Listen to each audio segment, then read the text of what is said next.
fire exit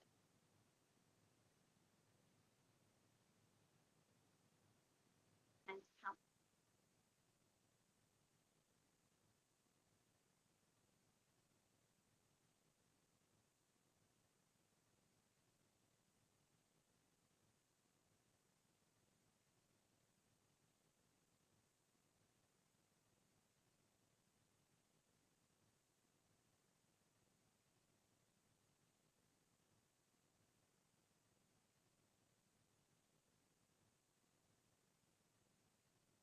Members of the public.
Either so the first. Oh,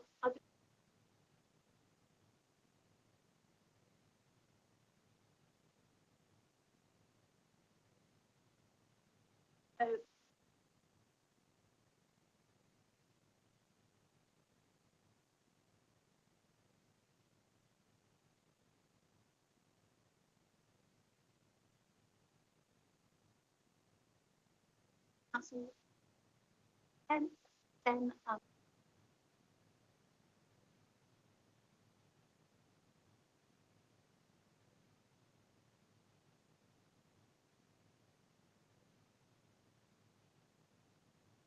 Inspector applicant.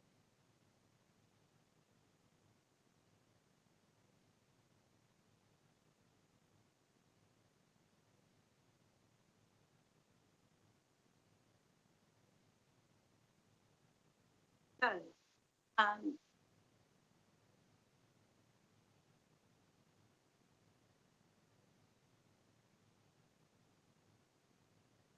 um, in or mind, Lena Road and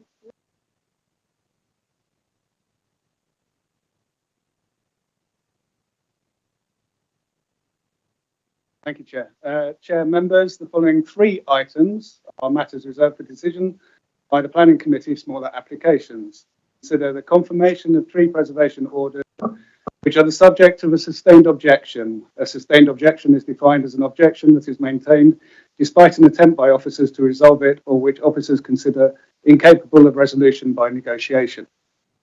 Further legal, policy and financial considerations are covered within each of the reports. These are standard and widely publicly available matters which should not necessarily influence the committee's decision on whether or not to confirm a TPO. So for the basis of tonight, I will be focusing on the objection and council response.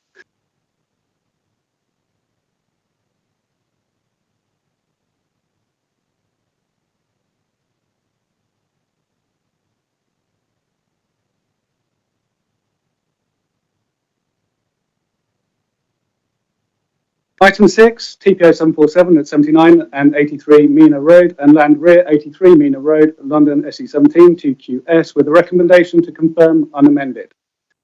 A tree preservation order was served by hand on a provisional basis by the urban forester, myself, upon report of works to a cherry tree located on unadopted land, which were halted by a neighbour.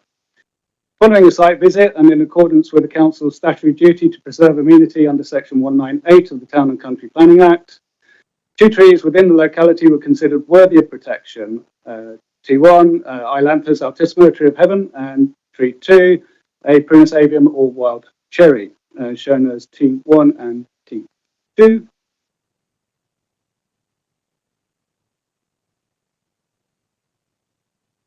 Four objections and 3 letters in support of the TPO have subsequently been received, which according to the Council's standing orders must be considered at Planning Committee before the order can be confirmed. In respect of T2, both parties have also produced arboricultural reports with contradicting appraisals of the tree. Officers have therefore deferred to the tempo assessment schedule to ascertain amenity and merit of the TPO in line with our standard procedure and the planning policy guidance. To continue to have effect, a TPO must be confirmed within 6 months from the date of being served, and the TPO lapses on the 12th of November if not confirmed. I will now relay the nature of the objections and how they've been considered by officers of the Council as set out in my report, also at paragraphs 19 to 32. Representations in objection to the order have been received from the property owners at numbers 77, 81, 83 and 85 Mina Road. 3 letters in support have also been received by the Council from neighbours at Albany Road. Both the objectors and the supporters have submitted arboricultural reports undertaken by consultants with differing appraisals of the cherry tree and its contribution.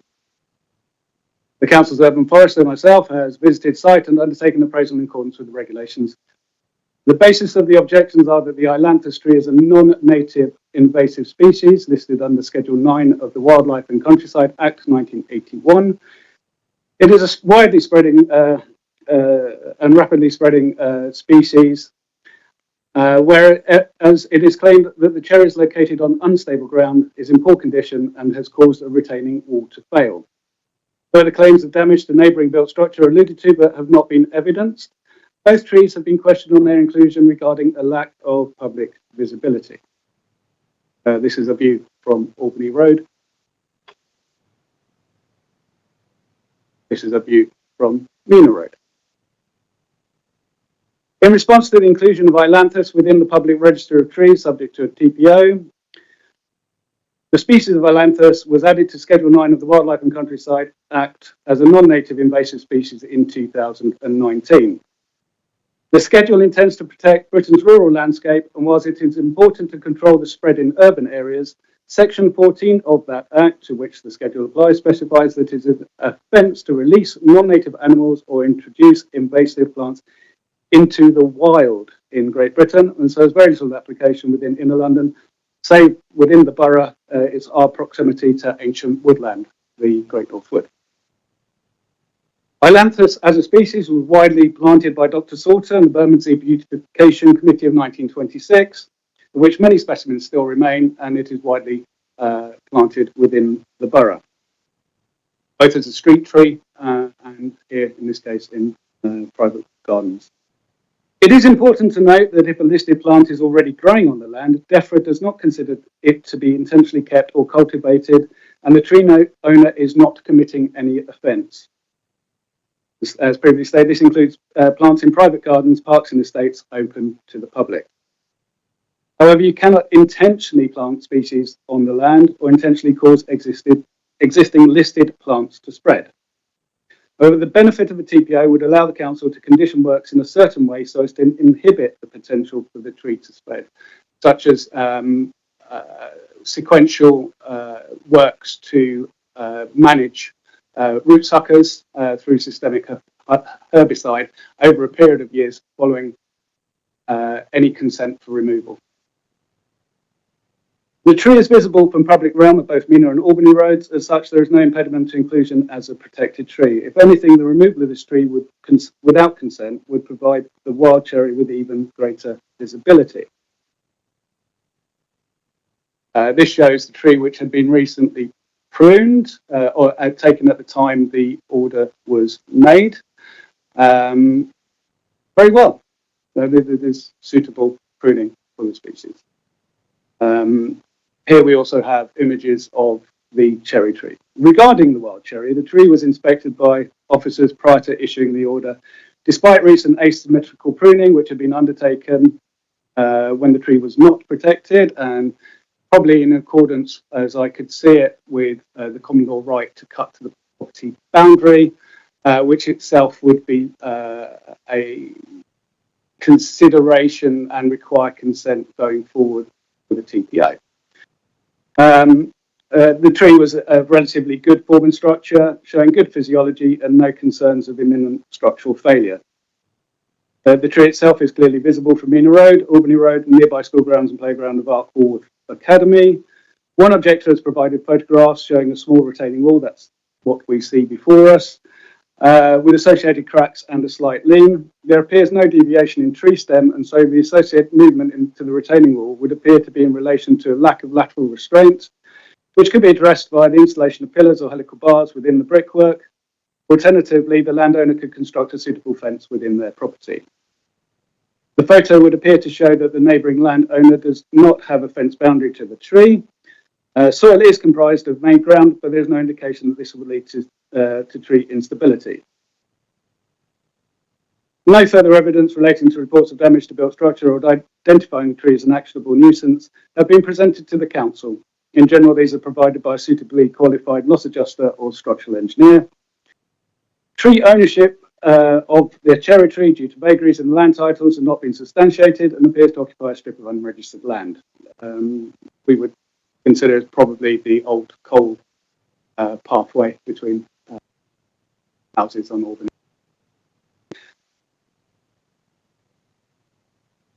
Should the recommendation be accepted and the order confirmed, then an application to carry out works can be submitted in the usual way with consent or refusal considered on the basis of any further evidence provided. Further, if a scheme is deemed acceptable at full planning, then on the granting of the planning permission, a TPO could be annulled if it is required to facilitate development. These are considered sufficient protection of rights for all parties, and so for the reasons I have set out, it is hereby recommended that TPO 747 be confirmed. Thank you, Chair.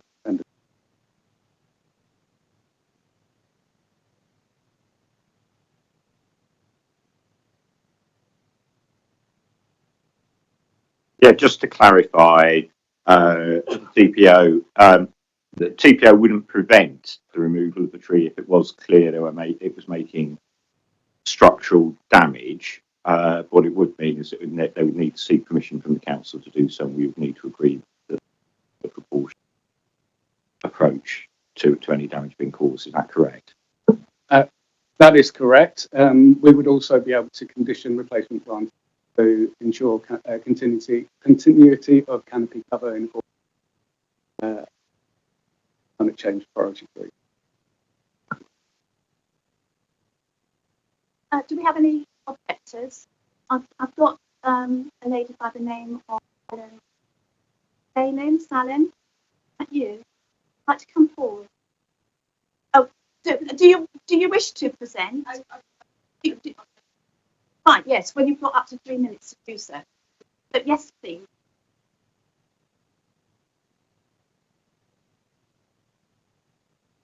Would you like to?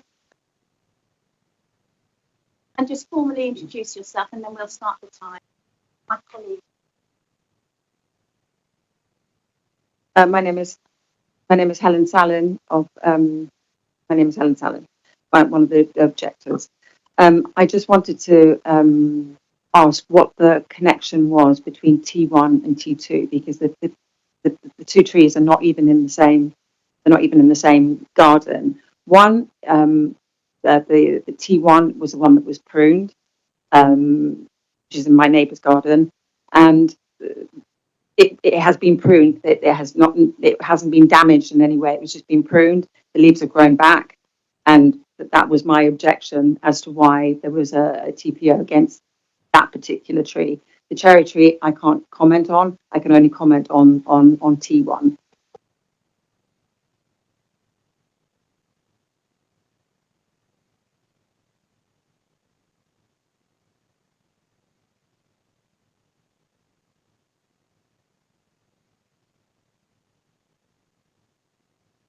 As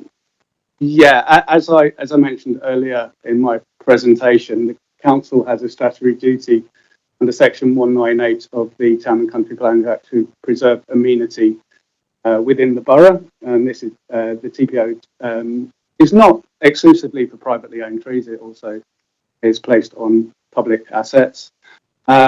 When we are undertaking a site visit, it is our duty to look at local tree population within that, and it was deemed expedient and also verified under TEMPO, which is the tree valuation method for preservation orders, that the serving of a TPO on that tree would be defensible. In Appendix C, I believe, we have the 2 TEMPO assessments for each tree, with the Ailanthus meeting the threshold at 12 of a possible 25 points, and the cherry tree reaching a 16 out of a possible 25, making a TPO definitely merited. Relative visibility, condition, species dynamics are all taken into consideration when undertaking a TEMPO assessment, and this, officers believe, provides us with an approved method of assessing the amenity of trees, both within private and public domain. And that is why T1 was included at that time. That's a application. You didn't understand. Honestly, I didn't understand. I still don't understand what the connection is between the two, because they're not even, I mean, I understand having made an assessment that you would have taken into consideration neighbouring trees, but the two reasons are completely separate to each other. That's correct. We've addressed each tree in turn.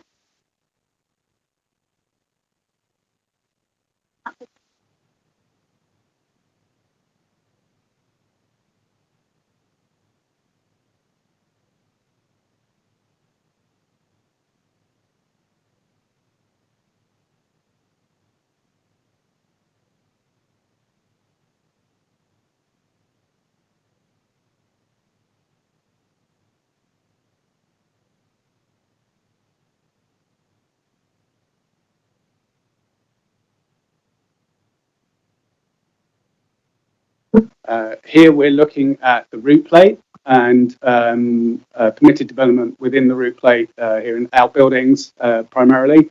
So that is foreseeable risk.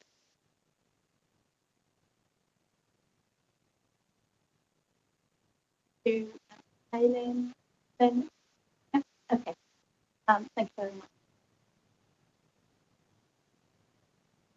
Are there any supporters? Oh, hello there. Would you like to come forward? Is your name Eloise? So, and do you have a colleague or friend by the name of Kyle Atkinson here? Okay. Yeah, Kyle Atkinson. Right, okay. So if you could kindly formally up and then you'll have. Thank you. I'm Eloise Rennie and I'm in support of the TPO. Good evening all. Thank you in advance to listening to these submissions, which respectfully ask the Council and the Committee to confirm the TPO unamended. For background, and mainly speaking in relation to the wild cherry, it has stood for many years and we understand it was previously maintained by the former Mayor of Southwark, Councillor Charlie Cherrill, whose family lived at our current address for over 60 years. It's in good condition and lives on an unoccupied patch of land between the gardens of Alberley Road and Mina Road. It's currently home to nesting birds such as magpies and robins, depending on the season, as well as other wildlife. We need to confirm the TPO is important because the tree is otherwise at imminent risk of being cut down by the residents of 83 Mina Road, who said they wanted to create a seating area at the end of their already very large garden. I luckily intercepted tree surgeons who had been instructed by 83 Mina Road to cut down the tree before I contacted the council. Reasons why the tree must be protected. In a built-up area of London, it's crucial that we protect trees and support biodiversity. Nesting birds and other wildlife use this tree on a daily basis. The tree produces cherries that are food for the birds in fruiting season. You can see the tree from Mina Road, Albany Road, and from the school playing grounds of Woolworth Academy, which is used by children and the community multiple times per day. In addition, a recent neighbourhood survey relating to an application to apply for council funding rated tree planting, other neighbourhood planting areas, and biodiversity measures as the top 3 choices of 9 measures available for voting. So my question is, why would anyone want to fell a healthy tree when tree planting is the top priority for this community? It simply makes no sense. The tree's health. We now understand that 83 Mina Road commissioned a company to carry out the report to suggest the tree is unhealthy. We had also emailed the same company to ask if they could do a report for us. They confirmed that they could support the TPO and that the tree was safe. This is all in writing and obviously undermines any credibility of the report submitted by 83 Mina Road. We ultimately decided to go with a different company for the report, who also confirmed the tree was safe and stable but needed pruning, which we are happy to arrange. Privacy and other building considerations. The tree also creates a natural privacy screening between the gardens. This is especially important as Mina Road has applied for planning permission to do a dormer extension, and our existing garden building is very likely to be damaged or destroyed should the tree be taken down, given its close proximity to the tree. In conclusion, it is important to protect the tree because of the historical context, the importance to biodiversity and nature preservation, the visibility of the tree from the street and the school, the importance to the community, and because of building and privacy considerations. Any information suggesting the tree is in poor health is not credible. Thank you. Excellent.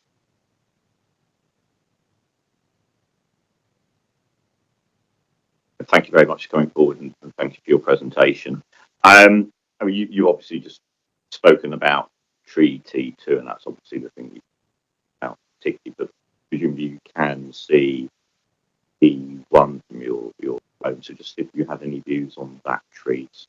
Yeah, I think it's a beautiful tree. It's a very large tree, and I know that the photographs that were shown by Liam at the start of the presentation showed that the tree in its state of being pruned. But if you see the tree now, it's got a really big, healthy canopy, and again, it's home to wildlife and nesting birds. So it's grown significantly since those photos. It creates a great outlook for the local community, and as Liam showed, it can be seen very clearly from the roads, but much more clearly now since the canopy's grown. It's looking very healthy and green.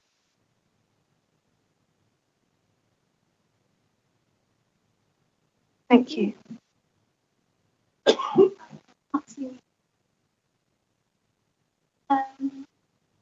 So, Ollie, I'm happy to have any comments that you wish to turn to Liam, the officer.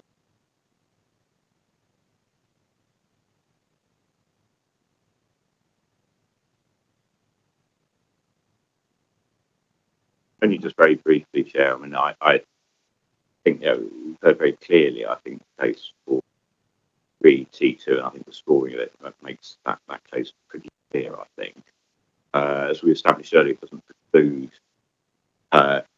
work's being taken where they're necessary. It just needs that extra bit, extra, make sure that appropriately.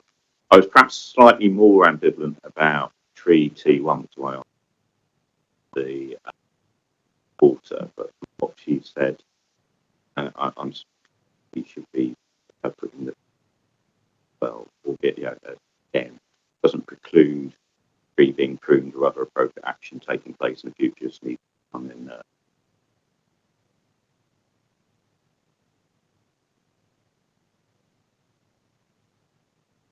I could just respond that the 8-week period would be in process for us to consider the any application. We are tend to deal with these within that time period. So if any works were planned that we could support and advise on, we could do that within. So, without further ado,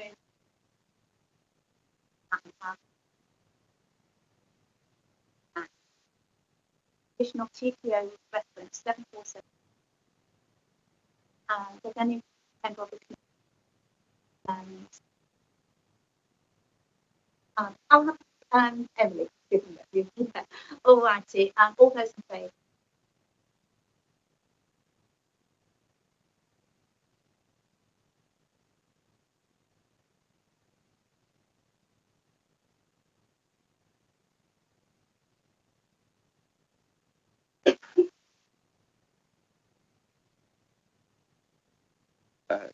Yes, thank you, Chair. This item has a recommendation to confirm unamended also. Tree preservation was served on a provisional basis following a notification, Section 211 notification for works trees in the conservation area, to remove 2 lime trees to accommodate a garden shed along with pruning works to a Pittosporum or bock orange. The order protects a group of 3 bleached limes along with 1 large Corsican pine. Representations and objection to the order have been received from the property owners at number 2 Roseway and 153 Turney Road. The basis of the objections are that the lime trees are of little visual amenity and require removal to construct a sunken garden outbuilding, which is to be constructed under a certificate of lawful development.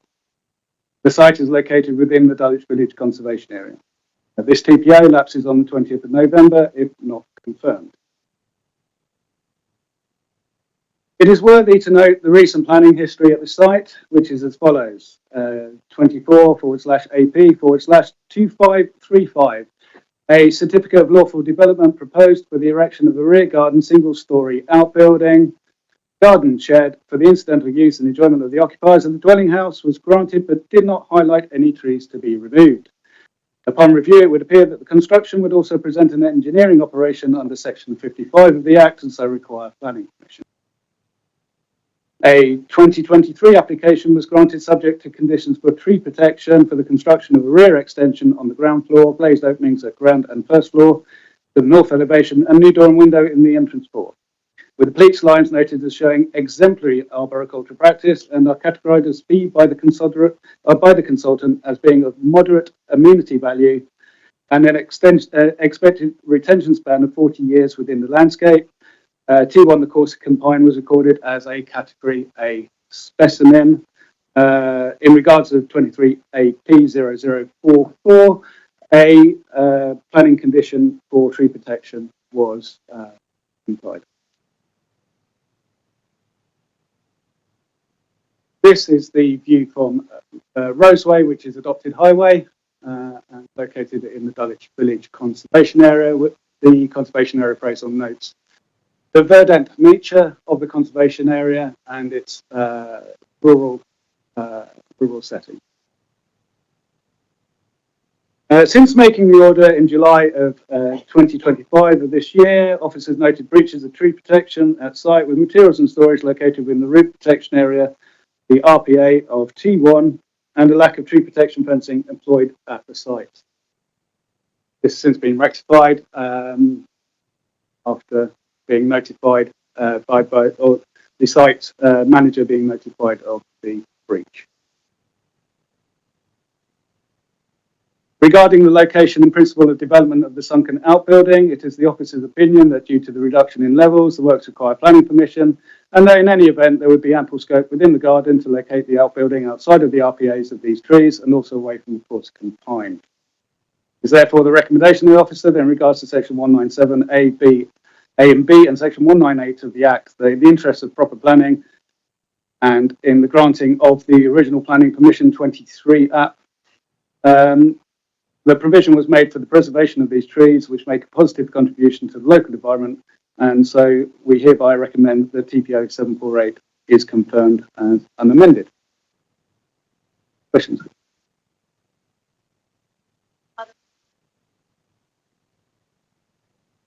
So the tree to remain, and the request, the recommendation is that the applicant can develop their sunken garden elsewhere because there's adequate space in that rear garden to be able to do so in order to and keep it. Is that right? That is correct, although notwithstanding that it is this officer's opinion that it requires planning permission. Okay. No further questions. Do we have any objections? No? Any supporters? Application. Do we have any ward councillors? So, all right, colleagues, there are no further questions. Are we happy to get the officer's recommendations? So therefore, can I propose that I would like to move that we adopt the authorization page 52 main agenda pack and agree that the provisional TPO reference 75 to be confirmed.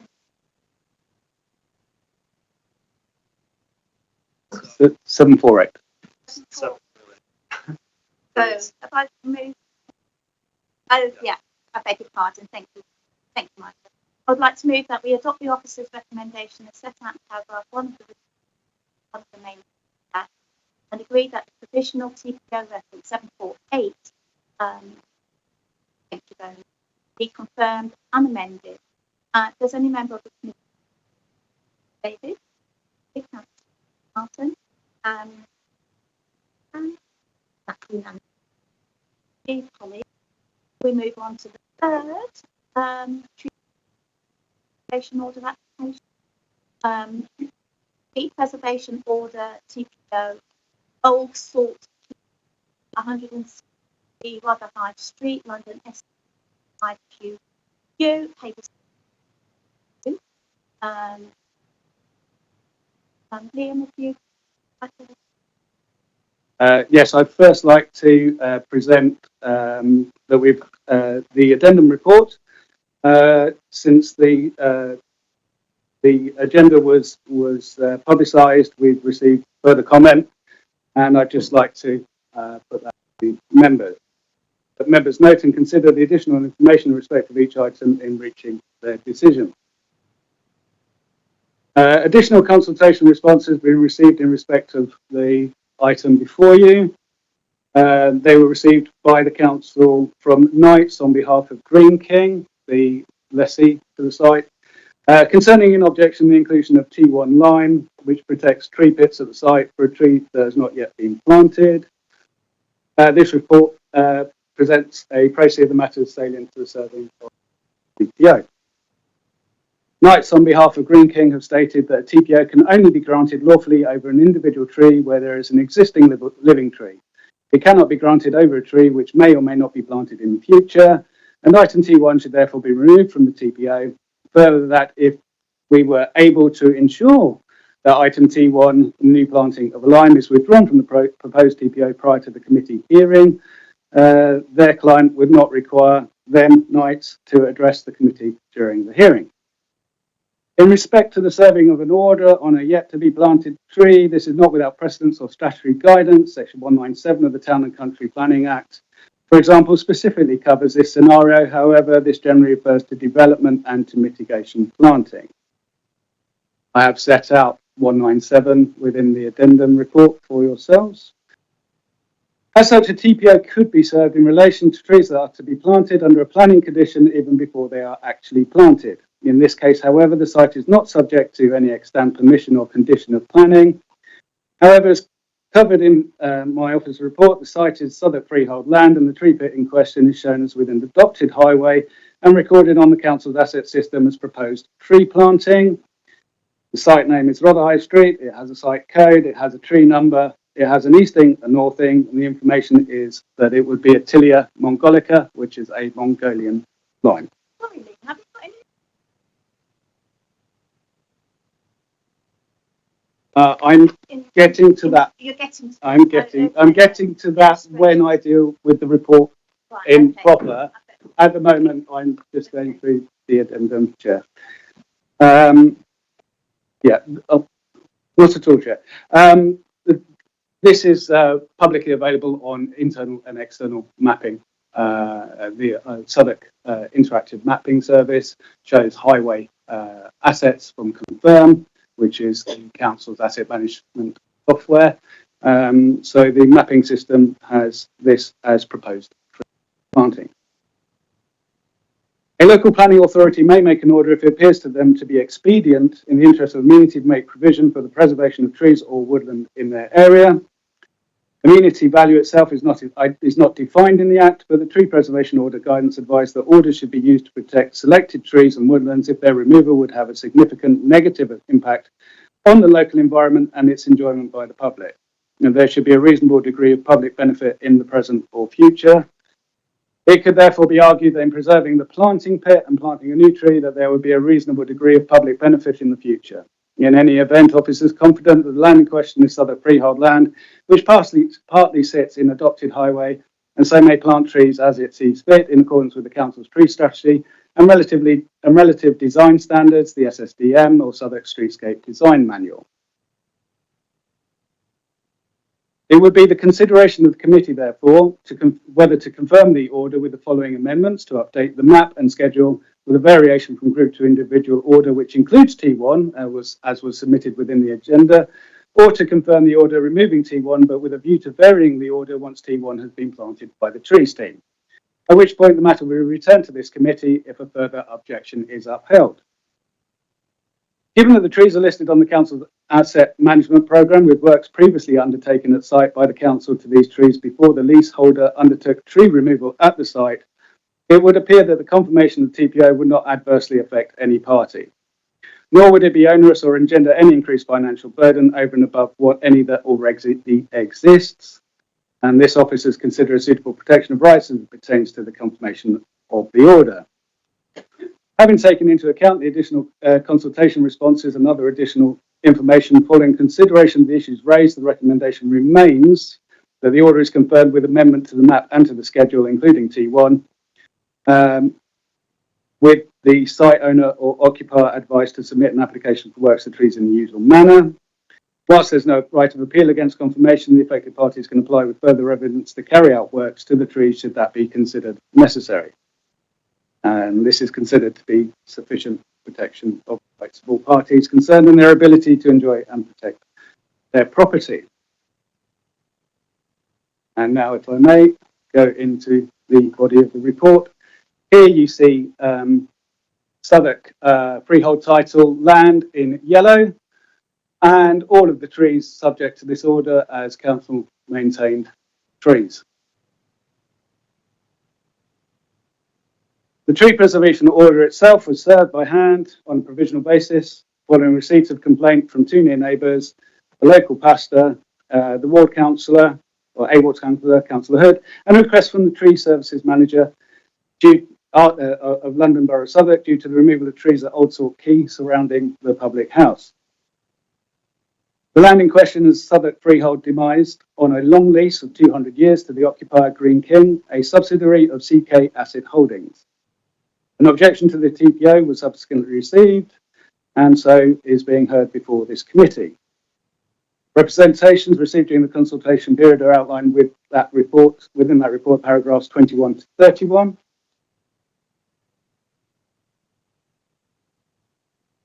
Following service of the order, officers have visited site, and that was on the 14th of August 2025, met with the lessee and their agent. That was together with Environment and Leisure and the Tree Services team. The trees were reassessed as attaining a score of 17 out of potential 25 points under the tree evaluation method for tree preservation orders, with officers paying due regard to the condition and life expectancy of the trees together with their comparative visibility and resulting in a decision guide indicating that the making of a TPO is definitely merited. For the avoidance of doubt, this order protects all trees, tree stumps and tree pits located at the site. Here you see the complainant's photograph of tree works being undertaken at Old Salt Quay. Representation objection to the order was received from Knights acting on behalf of Green King. 3 representations in support of the order have been made by local residents and a local pastor, and also from the council tree services manager who sits within the Environment and Leisure Department. One ward councillor, Councillor Hood, has expressed concern regarding the loss of trees at this location, and the neighbouring councillor, Councillor Whittam, has also expressed an interest. The basis of the objection are that the trees are causing damage to the hard surfacing and need to be removed on health and safety grounds. There was no conditional requirement to retain the trees post 3 years of development, and that the occupier may undertake works to the trees as they see fit. Whilst this is accepted, the leaseholder and any subsequent party is to keep the whole of the demised premises in good and substantial repair under the terms of the Section 106 agreement. Google Street View imagery would indicate the paving is lifted in 2021. Officers have visited site and presented to the site occupier and their representatives alternative options to tree removal, with examples within very near local area, such as the use of flexi-pave, tarmac, or the widening of tree pit areas, all of which would accord with the Council's technical document, DS 501, the Southwark Streetscape Design Manual.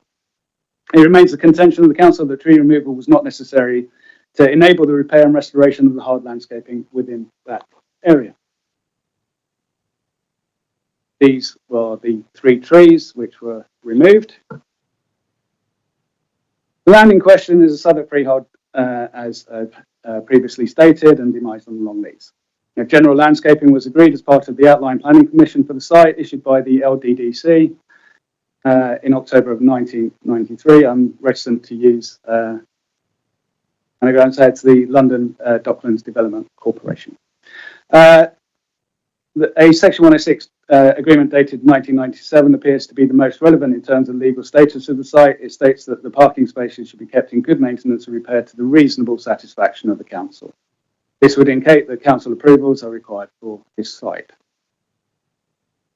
As shown earlier, the trees on site are all registered as council maintained assets. This is the subject, whilst this is subject to further clarifications from the Highways Department, and these assets are publicly viewable via Southwark's interactive mapping service, although some within the site lie outside of adopted highway. In any event, the land remains Southwark freehold and has not been enfranchised. I can confirm since that the councils has been confirmed by the tree services that these assets have been on the system for numerous years, in excess of 7 years, and previously undertaken works, including pruning work and replacements of trees at this site. From our records and street view imagery, it would appear that 2 horse chestnuts were replaced by the council circa 2012 and limes planted to the front before 2009. Our records show that there is a replacement tree due to be planted within the vacant pit at T1. In serving of the provisional order, planning officers have revisited site and attempted to reach an amicable solution in respect of tree management, together with the council's tree services team. However, this has not been accepted by the lessee. As a result of the visit and subsequent discussion with the lessee and the failure to reach an agreement, it is hereby recommended that an amendment be made to the schedule, changing the species noted as Robinia to pagoda tree, and including T1 and varying the order and map to better reflect the site and species within, and to confirm so. Should this recommendation be accepted and the order confirmed as amended, then an application to carry out works can be submitted in the usual way. And this is deemed sufficient protection of rights for. Thank you.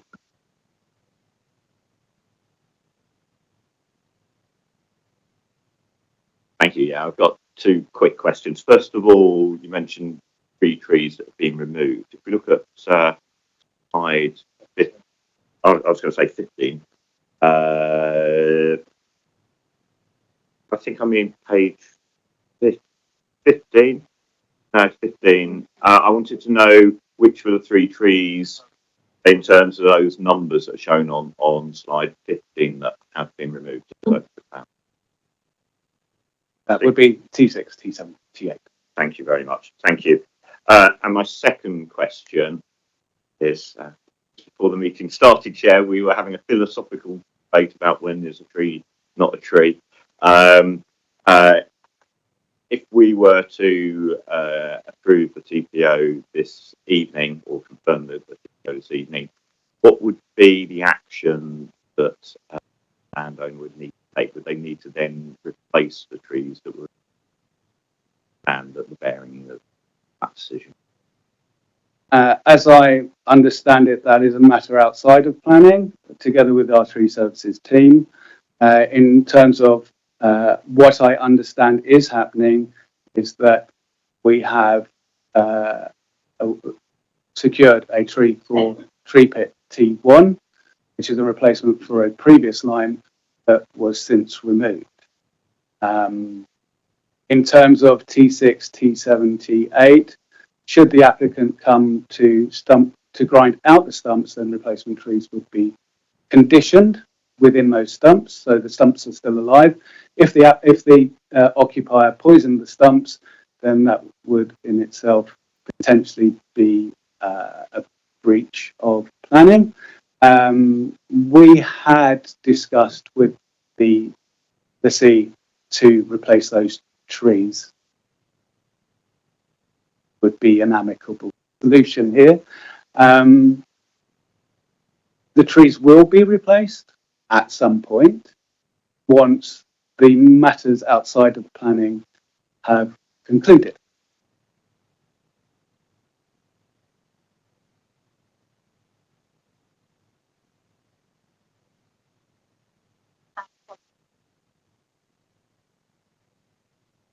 Thanks for that.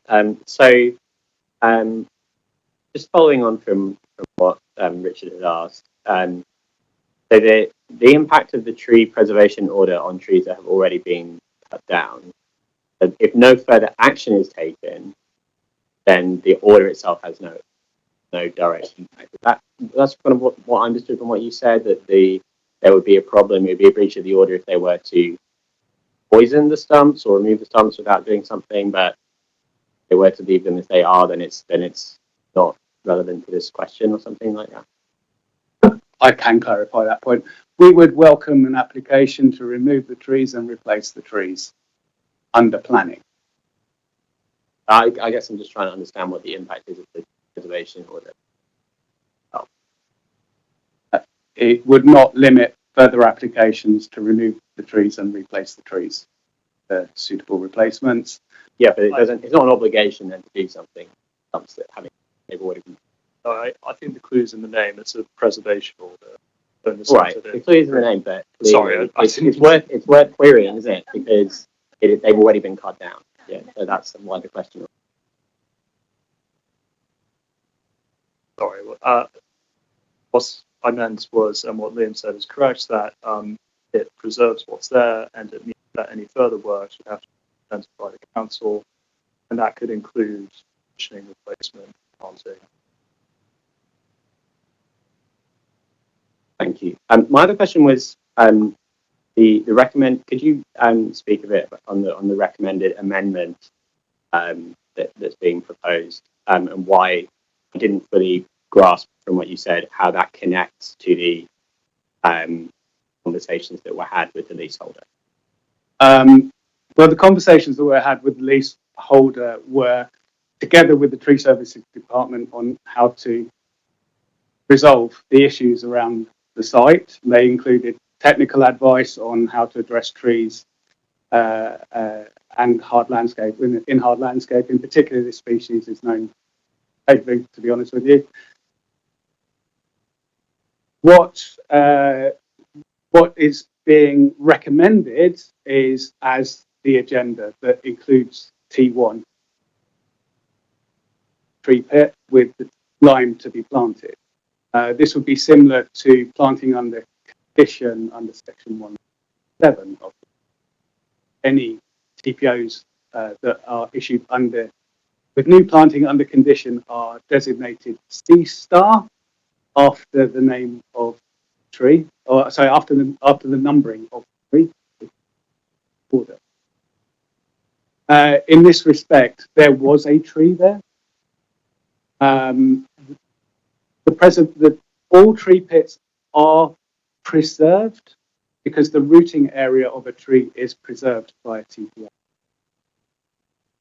If that helps with understanding that consideration, the consideration before members is whether they wish to follow the objector to omit T1 from the order or the recommendation of the officer to include it.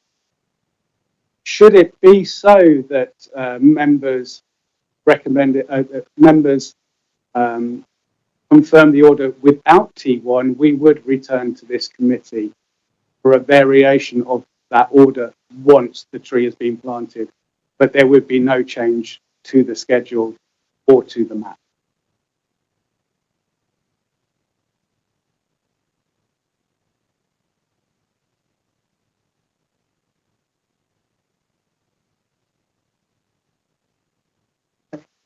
You mentioned the tree. Stop. My pronunciation. does that mean that it's going to get new growth? And so who's going to maintain those growths? You know, because it shoots out and It is on the council's register of council asset managed trees. It is on the asset management scheme as a council maintained tree. There is a section 106 obligation for the occupier to keep the area in well maintained to the council's satisfaction. So it'd be both parties. However, with a TPO, they would have to apply to remove the young growth that would come. As I previously stated, it is officers have attempted to negotiate an amicable solution at this site. so if the tree is affecting people passing and children particularly, so how do you go forward with that? Do you ask the people to clean it, or does the council take charge because it's a health and safety? No, everyone has a duty to health and safety. So the occupier, what we have stated, what we have shown in the local area to the applicant, their surveyors, their legal representation, is that you can manage trees in the built environment. On that road, there is a private site with London plane trees, with a car park, with a similar finish to this, and they've used FlexiPave, which is a type of bonded resin. There were other sites. So within 1 minute walk of this site, there are numerous ways in which trees have been managed to understand that shooting.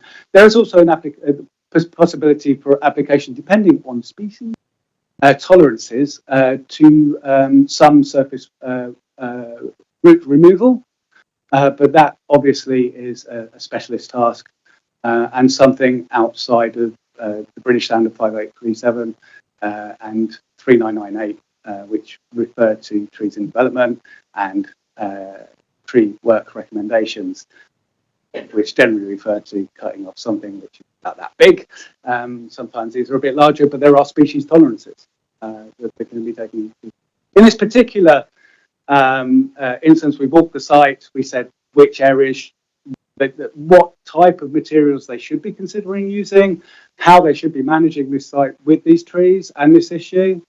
And we weren't able to get further.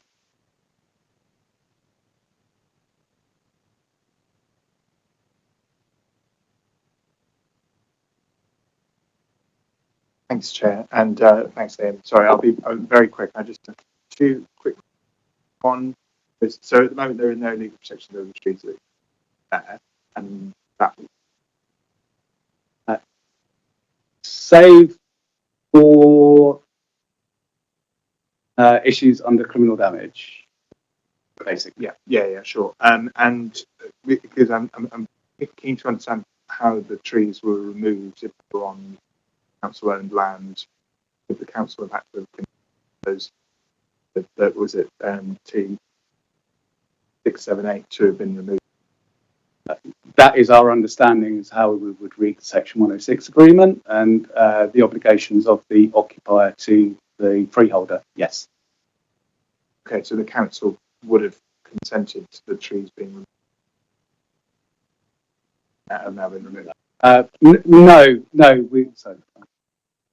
Okay, the leaseholders, right? Okay. Okay, and just for my understanding as well, on T1, there is nothing there at the moment. There is a tree pit. We can go back through Google Street Imagery to show the replacement tree in, I think I stated 2009, since been removed. But we have a commitment in the council and tree strategy to replace trees that are removed, and this would fall within that. This particular pit at T1 is in adopted. Okay, so sorry, I'm still a little bit confused. You're saying that there was effectively a tree stump at T1? At time of visiting, I could not outrule that the root system was not intact, but there was no tree stem. Thank you.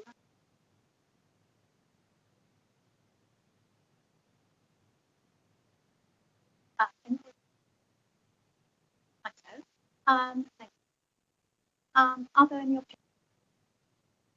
Are there any supporters or council? Further questions? No? Are we happy to go with?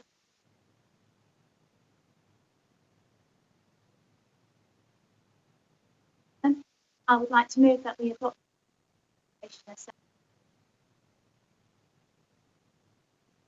and agree that TPO guidelines required to be completed with the following date to map and shape variation.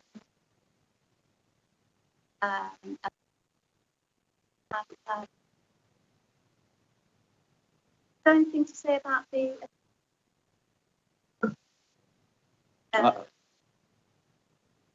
That the recommendation remains the same? Right, okay. All those in favour? That's okay. Michael, would colleagues like a 5-minute comfort break and then we move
application 9.1, the Elam Estate, Western Street, London, SC1 4A, pages 78 to 240.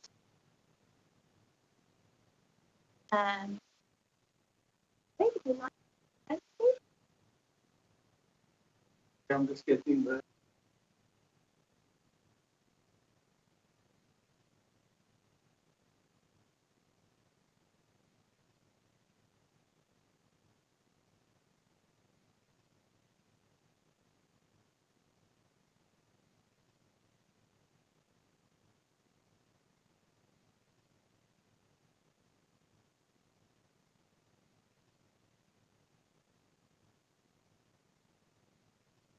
Show is in correspondence with the member pack. Members can follow there. This is Elam Estate, construction of 34 new social rented homes across 2 separate buildings, and there will also be changes to the existing ball court and new play areas and associated landscaping and car parking. The history of the site is that in 2023 permission was granted, but the decision was challenged on 5 grounds on the page 20 of the member pack: flood risk, level market grant agreement, quality duties, daylight and overshadowing, and consultation. And in July 2024, the Council under Ground 1, flood risk, accepted that the decision to grant permission was unlawful, Ground 1. And the decision was quashed and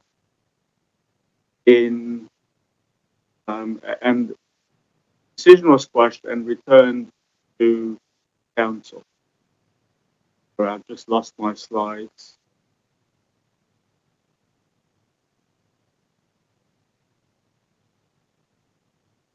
Pardon? And yes, I'll just finish. So the decision was quashed and the application was remitted and returned to the Council for determination. The applicant then resubmitted an application. And sorry, I tried to stop that slide. So there you go. The application was resubmitted, and we received and reconsulted by the Council. We initially, in 2023, received 52 objections, 52 letters in support, and in the reconsultation this year, we received 3 objections and 1 letter of support. The objections is on page 22 of the member pack. So a lot of the objections were repeated in 2025, but new concerns were raised in 2025 in terms of consultation. And the grounds for judicial review, the 5 grounds, the objectors alleged that they weren't addressed in the office or by the applicant. And then there were also additional legal concerns raised in the consultation. So in the objections, all the grounds for judicial review listed. The letter of support raised the issues of much needed social housing, improvements to the landscape and the green space, biodiversity improvements, quality of the design, the enhanced sports facility, and the public consultation was commended. In the reconsultation in 2025, the supporters is of the view that all the issues raised in judicial review is fully addressed in the application. I just want to remind members where the sites are. So you've got 6 sites. Site 1 and 2 is where the new development is proposed. And site 2 is at the top of the screen along fronting Long Lane, and site 1 is on the roughly in the middle of the site fronting Western Street. Now sites 3, 4, 5 and 6 will mainly involve landscaping and car parking and refuge. Site 1 is on the left-hand side of page 25 of the member pack, showing existing garages and car parking and trees. Site 2 is the existing ball court with some landscaping and trees, and to the left you can see part of the existing play area in front of the building number 202 Long Lane. I want to now run through the 5 judicial review issues. The first one being flood risk. Site is in flood zone 3, and the flood risk assessment was amended. Key issues being that a sequential test has been now included, and the flood mapping has been updated with the latest Environment Agency maps, and the exception test is also included in flood risk assessment. Now, to do one of the key factors of sequential test is that the council must agree the search area with the applicant. Now, in this case, it is unusual in that it's a fairly small search area because the applicant is bound by the 3 wards within which they operate. And officers reviewed and looked at the flood risk assessment and agree that the alternative site, which was identified, there was only one site identified. The applicant actually looked at more than 1,000 potential sites in their search. And the council then concludes that there is no sequentially preferable or reasonably available sites at lower flood risk within the search area. That is in accordance with the NPPF requirements. The exception test is the next step that we need to look at in terms of flood risk, and that the buildings used for dwelling houses is classified as more vulnerable. Just to note that the next level is most vulnerable, building basements. Now, for the exception test to be passed, the application must meet 2 points. Firstly, wider sustainability benefits to the community must outweigh the flood risk. And the second point is that the development must be safe for its lifetime. So the exception test included those matters, and on point 1, in paragraph 39 of the officer report, we have assessed the environmental and climate resilience of the scheme. Affordable housing and social equality will be one of the benefits. Urban regeneration and land efficiency, public realm and community benefits. Finally, sustainable transport, air quality. Second point on development safe for its lifetime, we looked at development vulnerability. The duplex dwellings are appropriate for development flood zone 3A, and the development also looks at reducing or does reduce the flood risk. For example, bedrooms would be above ground floor level, being all duplexes. Design of the scheme would be resilient, and finally, sustainable drainage. The water storage system is a key component of sustainable drainage strategy, and that is designed to manage surface water runoff and mitigate flood risk. Now, I want to focus on sustainable drainage on slide 33 of the member fact. The light blue and dark blue is are both tank freight storage systems for sustainable drainage. On the left is site 1 and on the right is site 2. So you can see it's a large area is covered by sustainable drainage. Now this is just a typical sample of the crates that are used. It's want to make it clear, it's just not the one that's going to be used. It's just an image to give you an idea of how it works.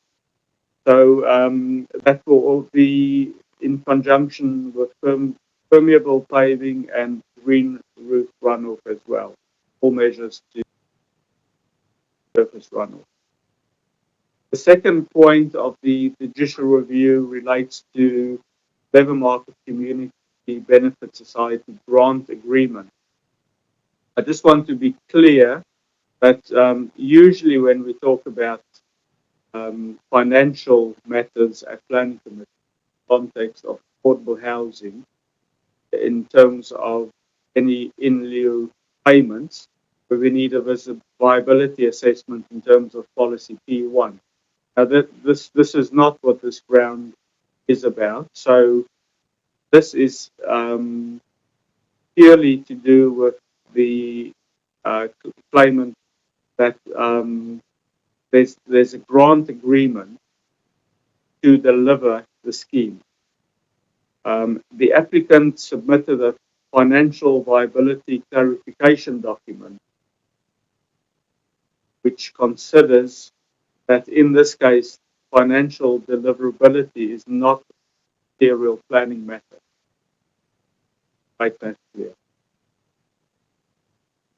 The third ground of the judicial review relates to equality duties.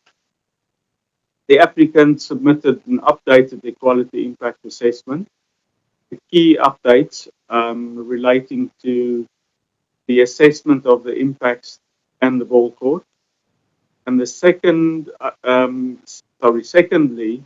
an updated usage survey was done in 2024. That was carried out during the school summer holidays when usage is expected to be at its highest. And it confirmed the findings of the original survey, namely that the existing ball court is significantly underused. It's a very detailed report. I recall roughly usage is less than 57, with the main time to be used between 6:30 and 8:30. Continuing on equality, focusing on the new ball court, I've listed the limitations with the existing ball court. It's used primarily by young males, and it offers limited inclusion for females, disabled residents, and younger children. And it also suffers from antisocial behavior. One cause of this is linked to poor overlooking. Now, the re-provided ball court has been designed to address these issues and broaden participation, but would have wider community access. It would have inclusive play marking suitable for younger children, encourage female participation, and a rubberized surface, reducing any injury risk. And the new surface would be safer, and it would have improved visibility benefits for disabled residents, elderly users. It would also be safer in that it would be better overlooked, being central in the estate. So we've considered the the amended equality impact assessment, and in paragraph 74 of the officer report, we've looked at the mitigation measures, which are that the new ball court would be provided before the current ball court and play space is closed. And reasonable contractor working hours would be addressed under condition 7, relates to construction management plan. And condition 27 would relates to an operational management plan. And that would also involve engagement with Elam Estate residents that would set out their opening times and arrangements, manage activity level. Now, the last mitigation measure I want to mention is that the ball court would have specialist sports fencing with minimal movement and noise reducing. Fourth round of the judicial review relates to daylight and overshadowing. So I want to start with site 1. So site 1, you can see there's 6 buildings which were included in the daylight and sunlight report, with the new building shown on the right-hand side in dark blue. And in general, the daylight and sunlight report shows that there would be some impacts. On this slide, you can see there's balconies. Go back. It's 42 to 72 Elam Street. There's balconies, and then on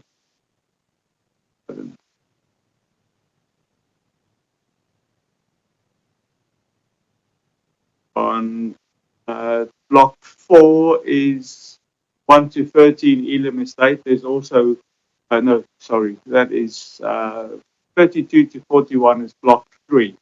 There are balconies on those buildings which already suffer from poor daylight and sunlight, and those would be the properties that would be most affected.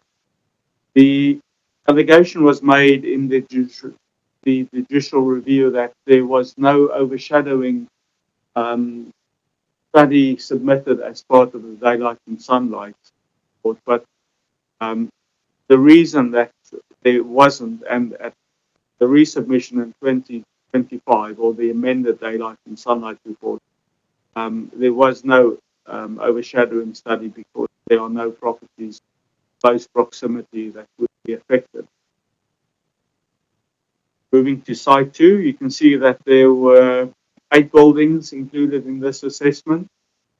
In terms of general daylight and sunlight, block 1, which is, that is a 7, 42 to 72 Elam Estate at the bottom of the screen is one of the properties that's most affected, and number 5, which is number 208 Long Lane. But then again, some of these existing flats have poor daylight and sunlight as it is, and the impact that these properties would be impacted, but on balance, the benefit of additional new social housing would outweigh any harm that would occur. In terms of the judicial review,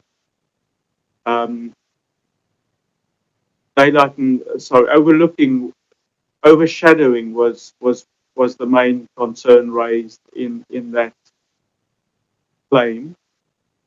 But the results from 2023 is repeated again in the updated report, because there was an overshadowing study submitted which shows that the ball court and the new play space would both exceed the 50% requirement, respectively 92 and 82% of 2 hours of sunlight on the 21st of March.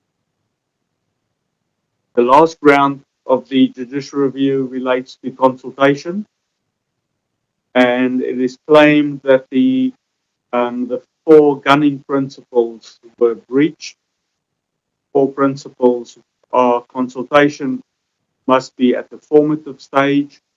Second, sufficient information must be provided. Third, adequate time for consideration and response. And fourth, feedback taken into account. So the council looked at these principles, and we consider that consultation undertaken has not been in breach of the gunning principle. On that point, I just want to, there's a lot of detail in the officer report on consultation. The applicant also has information in handouts that they can disseminate tonight if needed, showing that it's a lot of pages, but we conclude that the consultation was adequate. I want to run through the in a sense, the normal procedure of a planning application, starting with land use. So I won't repeat any of the 5 claims in the report, but I'll start with land use. In terms of the relocation of the ball court, it is 44 square meters smaller in size than the existing 344 square meter ball court. But in terms of the residential use that has been established on the estate, and that is acceptable. But we consider that although it's a slightly smaller ball court, it would be an enhanced facility, much better surface, etc. And the issues I mentioned in the equality section of my presentation. Just looking at some figures. So in terms of children's play space, on site 2, you have an existing play area of 170 square meters that will be replaced by a new play area of 119 square meters, but that reduction would be compensated by a new play area on site 4 of 814 square meters. So you'll have a total increase of 765 square meters. Dwelling mix, the 2 schemes combined would not comply with planning policy in that 60% of 2 or more bedroom homes must be provided. That is because there are specific needs on this estate. So overall, on the estate, the new proposal would actually result in 62.3% of the properties being 2 or more bedrooms on the estate. And the reason behind that is that the application primarily is submitted to address housing needs. So this would cater for specific needs of the estate. The quality of accommodation is good. Officers are satisfied on balance. We do recognize that there are small shortfalls. For example, 1 square meter shortfall on open plan living, kitchen, dining areas in one of the units, and there is also a shortfall in terms of private amenity space, but that would be covered by contributions on both sites, and those would be included in the Section 106 legal agreement. So it's £22,000, £22,700, and £23,540 on site 2. Affordable housing, this is, as I say, the crux of the application. The application is was submitted to address the increasing shortage of social rented houses in the authority, and you can see that in 2023, when the application was submitted, the households on the housing register was 13,000 properties or households. That increased to 20,000 today.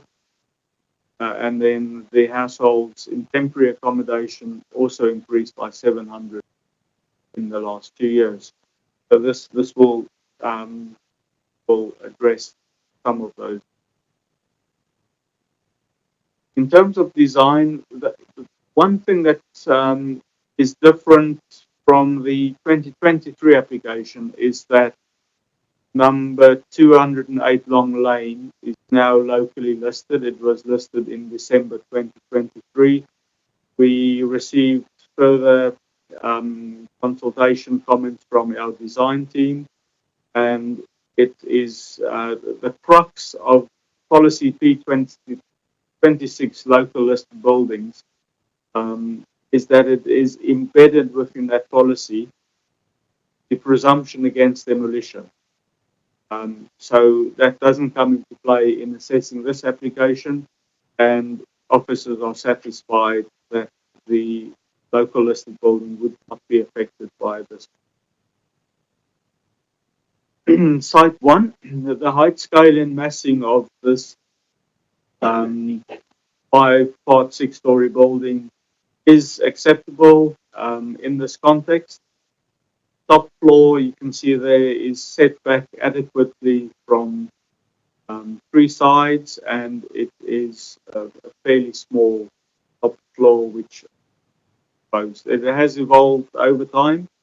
It was much larger, but this final scheme in front of us is acceptable in terms of height, scale, and mass. Site 2. So on this slide, you can see that number 4 is the now locally,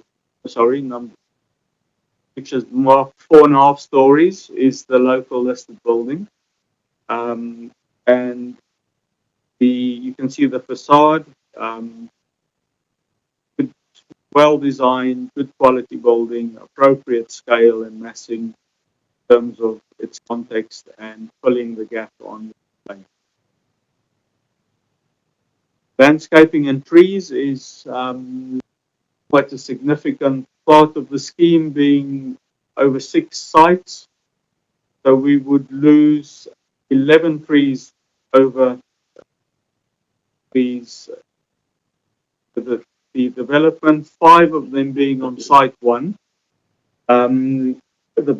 Given the footprint of the building, you can see that the 3 trees fronting Western Street will be lost, will be removed.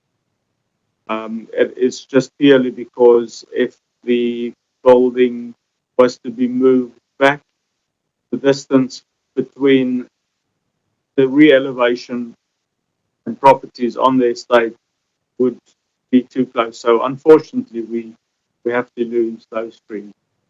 On site 2, there's 3 trees that would be lost, and then on site 4, 1 tree would be lost on the new play area. But a total of 35 new trees would be planted across the estate. And there would be a payment of more than £50,000 to mitigate the loss of earth coverage of trees on the site. The urban green factor and biodiversity has been taken into account, so the urban green factor exceeds the requirement of 0.4. And in terms of biodiversity, there will be a monitoring fee required over a period of 30 years, and that's in section 106. In terms of amenities, looking at site 1, the rear of the building would be approximately 16.6 meters away from the closest property rear elevation. And then the approximately 11.7 meters from the property to the southeast. You can see the balconies which I referred to, daylight and sunlight, or section earlier.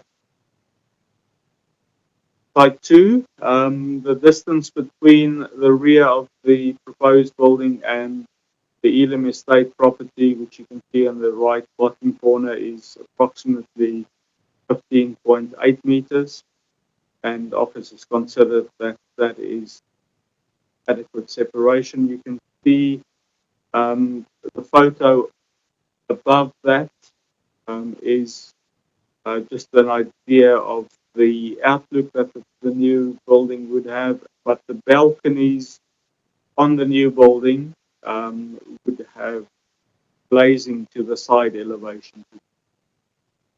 That will be conditioned. In terms of noise, specifically the new ball court, there were concerns about the proximity of the new ball court to existing residents. You can see on the slide that the distance is approximately 8.8 meters. I didn't annotate on this is that it widens to approximately 11.5 meters from the building to the south, and then 7.1 meters to the building to the east. There's a small gap of just over 2 meters between the ball court and the new building's amenity space, so 4 meters from the edge of the ball court to the back of the building, 2 meters from the amenity space. Approximately 4.4 meters from the back of the existing building to the north.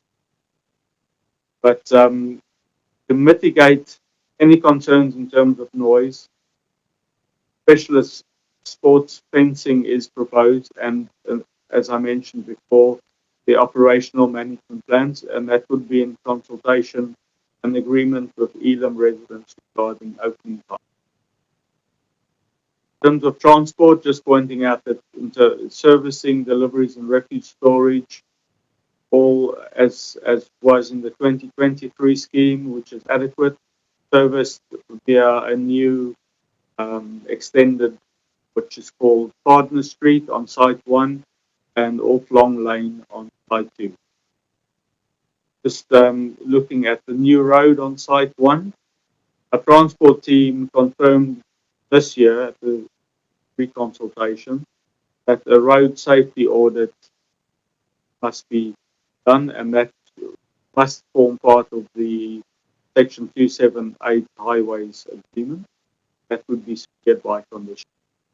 That's to ensure that the new vehicle entrance at Western Street would be constructed in accordance with our standards. Car parking would be rearranged, and for the new development, 3 disabled car parking spaces is required, so the application is in compliance with that requirement, and then just reordering the existing car parking on the estate. They've all been checked and by our transport team and acceptable in those terms. See on this, then on slide 63, that sites 4, 5, and 6, or 4 and 6 have been rearranged, so no car parking would be lost this estate. Cycle parking would be conditioned. In principle, the areas identified in yellow on this slide is the areas cycle parking provided. On Site 2, I unfortunately missed out the second cycle parking, which is right-hand side. But that is all acceptable. The planning obligations is listed in the office report, but I've just included them here for reference. I mentioned the outdoor amenity space, the tree loss payment of 32,000, the carbon offset fund of 31,000, and archaeological matters be monitored by more than £8,000. So in total, almost £139,000. But the most important is the fact that 100% social rent is provided.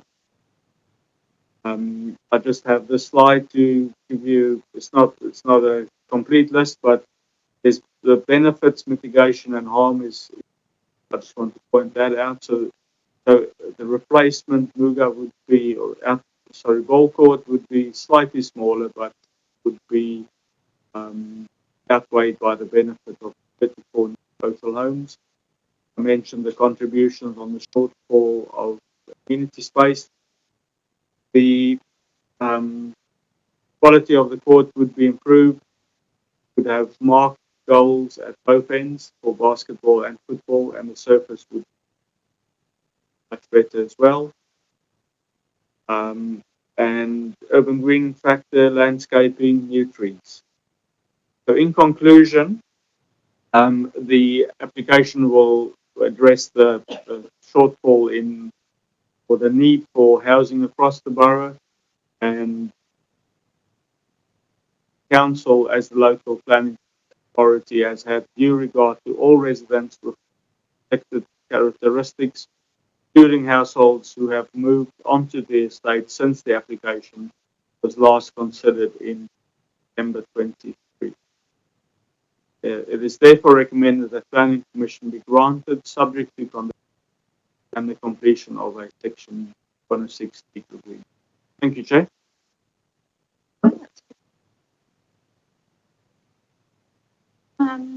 So I know you mentioned council receiving money in lieu for any short days, but it would appear that that doesn't happen when there's a short percentage of accessible flats. Within page 58 or anyway, paragraph 200, there's a 1% shortfall of wheelchair accessible flats, but don't get a compensation of monies in that shortfall.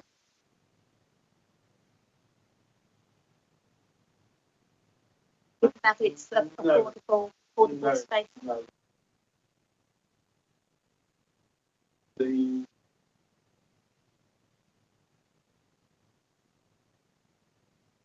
no calculation. I think in this case it is purely statistics. So number of units. If they provided one more, that would impact on their price. So we accept that being slightly under, but this should purely our scheme. Okay, and then I became a little bit perplexed and somewhat sort of confused. And paragraphs 205. And you did mention it in your presentation. The reference to undersized open plan living kitchen dining room area. But then you refer to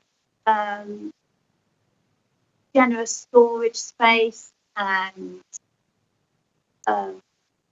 more short than fancies for the generous small. So can you just say a little bit more about that? It says I know that's right. All flats would meet or exceed the minimum internal space. So but that appears to be a bit of a contradiction, because if you're saying that there's undersized open plan living kitchen, how can there and it's undersized, how can it then be meeting the minimum? At least I didn't understand that. I think it is the fact that every scheme is unique, and in this case the site is quite constrained. So if you look at, for example, site 1, the shape of the footprint of the building, you end up with spaces where you have your overall size of a unit. You could still meet the overall size, but then slightly fall short on certain rooms. And now in this case, 1 square meter is not a lot. If you then need to move your walls, and that's why I'm saying, on balance, some of the spaces are quite generous.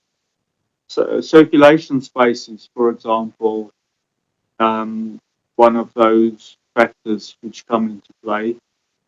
Every unit is unique in its layout.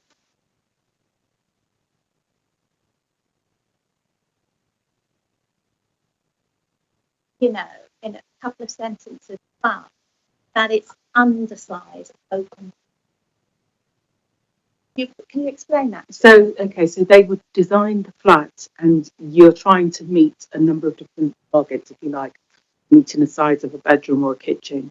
And sometimes when you're designing the flat, you kind of miss it. And you might miss it by 1 square meter, but your overall flat, you might be making up that space elsewhere. So maybe you've got a bigger lounge area. So when you look at table or 203, paragraph 203 of the report on page 59, the flats are listed, and then it says what the minimum sizes would be expected, and then it says what the proposed unit sizes are. So you can see that although they may have missed it in terms of some of the room sizes, it's because sometimes when you're trying to design these things, it's very difficult to hit a target. In the same way with the wheelchair units, you're trying to hit a target, but you're also working within a very tight parameter.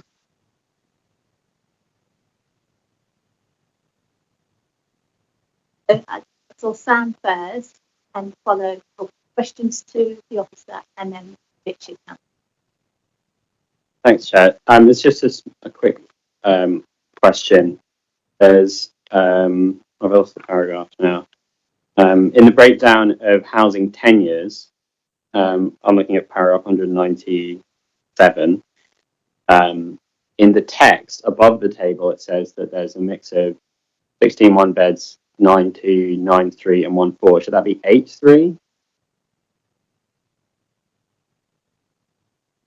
This is 197. It's the text that's above the table there. I just want to check if that should that be 8 3-bedroom flats, because the numbers don't quite add up. I think.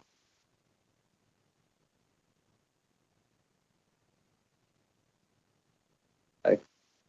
That's all right. I just wanted to check on that. The other thing was the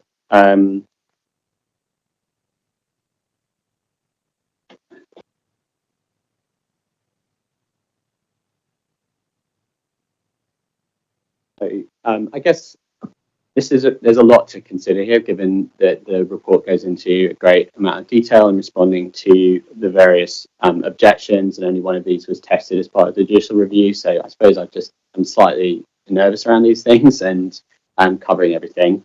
I wanted to mention one aspect to it, which is around the objection that was brought about the equalities impact assessment. And in the follow-up objection, the objectors say that the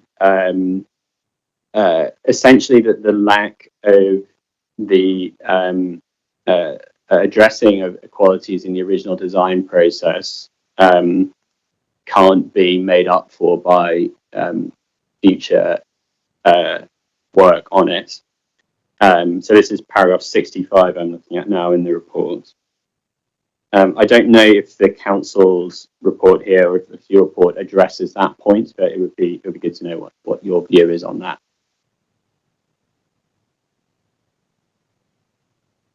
That is perhaps something which the applicant can elaborate on, but from my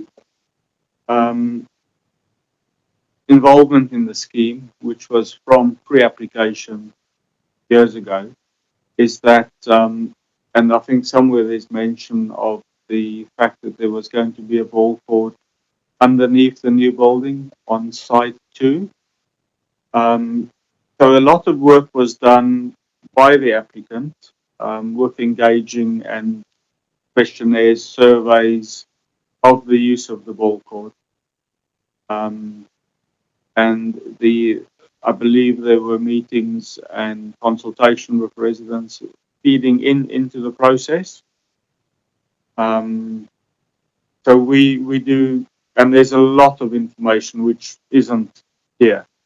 And I mentioned in my presentation, I know that the applicant has pages and pages with them tonight, which they can maybe refer the relevant bits to.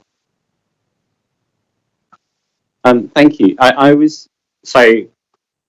Have planning officers taken a view on this point, this specific point from objectors, that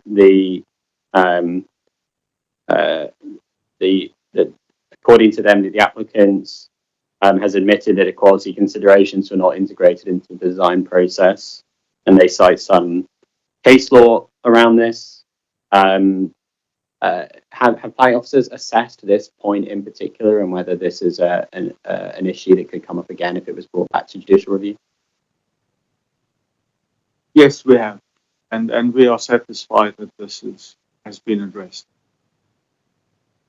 Michael, do you have? No, not really. Just to say that this particular ground 3 on the equality duties, wasn't conceded by the council. So the claimant said that the council hadn't complied with the equality duties. Council conceded on a different basis. And since then, as there has been a passage of time, there's been an updated equality impact assessment. But so no, I don't really have anything to add to what. So just to be absolutely clear on this, it isn't the view of planning is that, in contrast to the objectives' views, do you either see that this question about the integration of equality considerations into the design process at an early stage, do you disagree with those grounds as they're stated by the objector, or are you saying that in fact they were integrated sufficiently? Yeah, saying the equality duties have been considered, the potential impacts on those protected characteristics. Public sector equality duty essentially requires the decision makers to have regard to potential impacts on certain categories of people. And the officer report says that that's what the council has done in this case. The applicant has provided a lot of information, equality impact assessments on potential impacts, and that's been taken into account. Most of it relates to, not all of it, most of it relates to the ball court and reproduction. So just one final thing on this.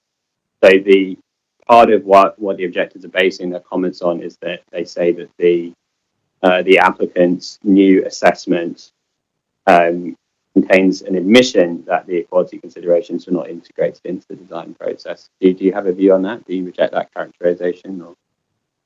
I'm not sure what that's in reference to in particular. It might be something the applicant can comment on.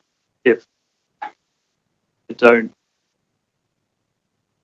recall seeing an admission in the new equality impact assessment. I can, but it's not clear exactly what that's relating to. It doesn't provide a direct quotation. That's Councillor qualified. Yeah, sorry, I had 3 questions. I'll do them in sort of descending order of technicality. So the first one's quite technical, and it was just really to understand, given that there was a decision in 2023, just how we apply the Wednesbury principle in terms of reasonableness. So we clearly have 5 grounds that are considered as part of the judicial review. And obviously there's only one of those that the council's conceded on, but we have got 5 grounds, and clearly all 5 of those things we need to satisfy ourselves on, I think, before we make a decision. But just to understand what weight that 2023 decision has if we were to make a decision today to refuse on grounds that we thought were acceptable when we took the decision in 2023 on would that be a reasonable decision to take, or would that be something that we would be at risk if there was an appeal? I think essentially the council is in the position of it has to remake the decision in a manner. So the council conceded that previously it did not make the decision in a lawful manner, so it has to remake the same decision. The fact that permission was previously granted could potentially be relevant, but my advice would be the safest and best approach is essentially to just assess it like you would any other application, especially since there have been some revisions in 2025. So I know the officer report has gone into detail on the judicial review grounds, but essentially it is like any other application.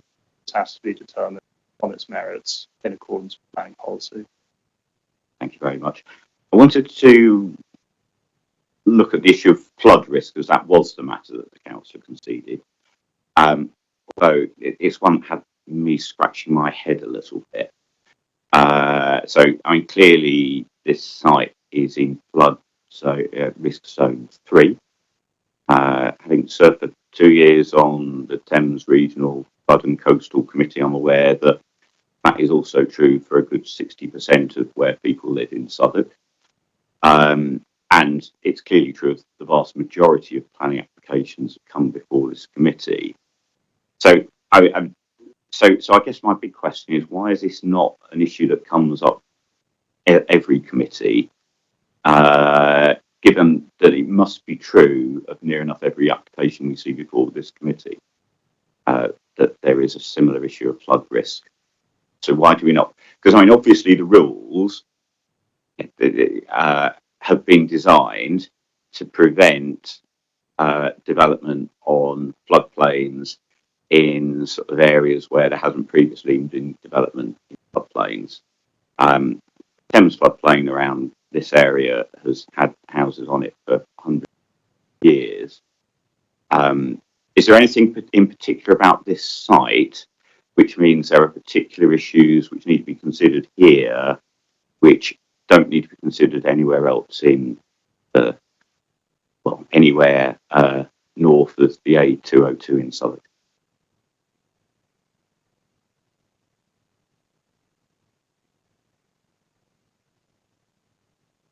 I think the issue of flood risk, you're right, it does affect the borough, and there are different levels of flood risk as you go through the borough. And the way that this has been looked at is the way everything should be looked at if it's known, but obviously depends on the use of a building. Use has to be one that would be more vulnerable than, so if say, for example, it was say it was a shop on the ground floor. Well, you know, no one's sleeping there. They're going to be awake. They're going to be able to get out if there was a warning.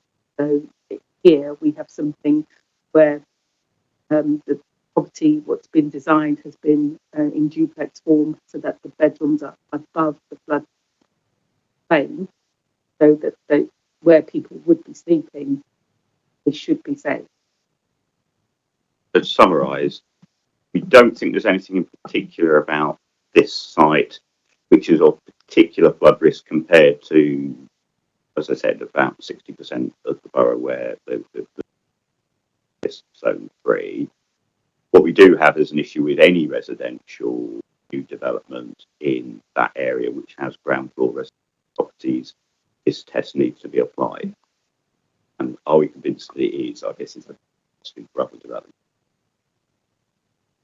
Sorry, so I'm going to have to add on that. There were some MPBF changes in December 2024, and that meant that the sequential test was more. So when this application wasn't as a assessment that needed for the MPPF, and that's why the new applications that we get now don't have this issue, because Sorry, my third one is just a very short technical one, which is, this is an application for Leather Market CBS. Throughout the report, we describe these homes as social housing. My understanding is all the homes previously provided by Leather Market CBS are not only social housing but count as council housing. And just to ask whether that would also apply to these homes, or is that a question I need to save for the applicant?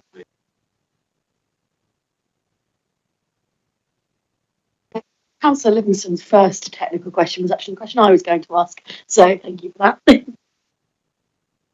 that. Excellent. Are there any further questions? Ask officer? No? All righty.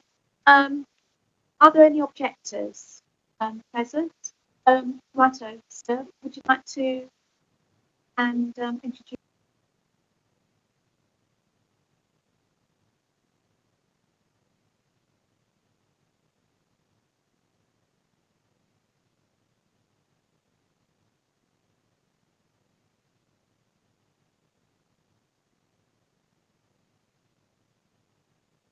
My name is Guy Manzabbott. I'm actually here represent the objectors who were able to make, which was put on very short notice, and despite having passed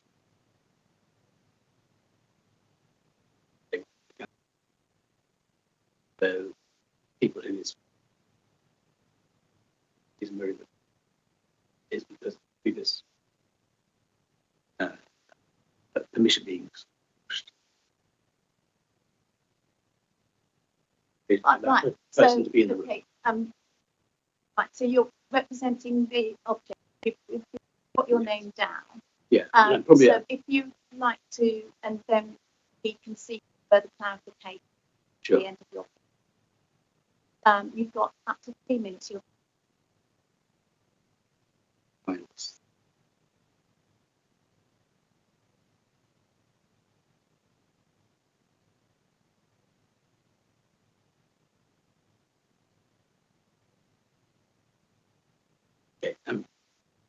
Not spoken at a planning committee since I objected to the demolition of the Haygate Estates 1,200 council homes in 2013. Since then, I actively supported 26 new council homes on my own, while long-term council empties in Southwark average about 2,000 a month. I've been asked to present objections on behalf of those who cannot be present. First, want to put 2 points on record.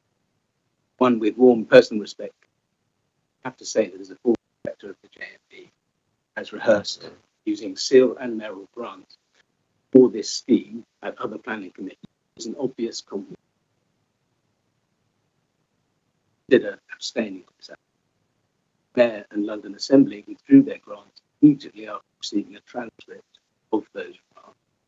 So there is a serious legal consideration. Two, when you approve the scheme again in a few minutes ago, you must condition it so that actual council rent and rents that do not, unlike the previous JMVC schemes or CBS, in part to pay 6%.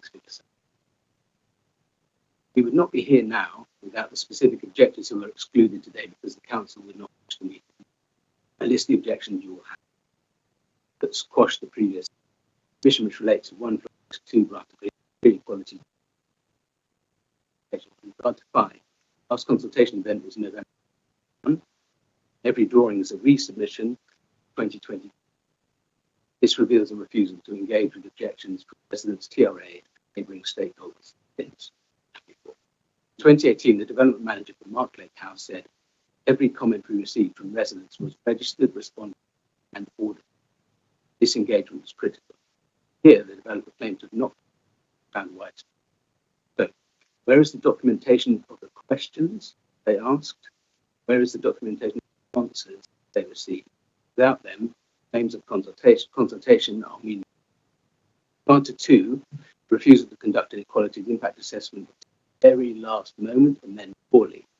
The point of an EQIA is to do it at the beginning of planning proposal, form the design of the Part of 4, the permanent shade being introduced at site 1, which will leave 2 stories of existing residence homes with no sunlight and reduced direct lighting. The choice is to build a new road into the waste trucks to the bin rather than provide curbside bin storage. Every other development. Consequences include the loss of maturing trees and public welfare benefits, only partly compensated. This means you will have picked £52,000 from Elm residents and scattered the value across the borough. Why damage the well-being Elm resident road deemed unacceptable by the transport company? A road. If you stop and then. Before we do, Chair, as my name was mentioned, I would like to, I think, clarify on that and then take some advice. So, just for the record, the application, as I understand, is made in the name of Leather Market CBS, which I've never had any relationship to. I was a director of Leather Market JNB, which is the parent of CBS, until 2007, so that was 18 years ago, and was a time before the CBS existed. So given that, I don't believe I have quite a long time. If you were a director of a company 18 years ago, you were able to confirm that the application finds that issue with you. Thank you. That's clear. Councillor Livingston. Do members have any? Go ahead. And thank you. Just going to ask further that you wish to, particularly. Okay. Can I just finish that with me? Is why damage the well-being of residents for transport cuts? Oh, sorry. Did you hear that? I'll say it again. Why damage the well-being of Elm residents for a road deemed unacceptable by the council's transport company, their own road that reduces space on the ground, the new building, pushing it so high, casts the homes of residents with protected characteristics into darkness and we object to an application that has disastrous consequences existing and future residents and which has slowed the build of appropriate homes now on site. Thank you. Thanks, Chair. I just wanted to ask, as you're here on behalf of the objectors and not one yourself, are you, well, perhaps you could clarify that a little bit, just so we understand what it's appropriate, I suppose, to ask you in terms of follow-up questions. I am an objector. I think this current resubmission, the old objections have never been addressed partly. I can answer anything best of my ability. I have more expertise. Thanks. I wanted to ask a kind of follow-up to the question I was asking officers about the equalities impact assessment. Particularly in terms of this claim in the objection that it's sort of been admitted by the applicant that they did not take due consideration of equalities in the initial design process. And it would be good to know your about, whether you know what that refers to exactly. Is that sort of a question? And perhaps also if you could comment more generally on this question of timing, as it didn't seem, it was a process. I can't really elucidate on that word admit. Closely, very difficult. Sun is alone. Anyway, but in general, they only produced the EQI. Pressure of object. Produced it very late. Sorry, just to suggest you might just move to that perhaps, and then I mean, the EQA was produced reluctantly, with pressure from objectors demanding it, who know much more than I about the process, the legality of it. So, very late. I'm not sure exactly when in relation to these. This has gone round and round. I think my best guess would be so. And that first one was done on the back of an envelope, and then there's this update. But the update is weird. I don't know if I had a speed read of it. It's kind of strange. They've got people in bushes looking at work out the ethnicity. And it doesn't. Yeah, I can't say much more about it. Details, but it's certainly very, very late, weak. And the whole point is you do it early on and best and in the design. And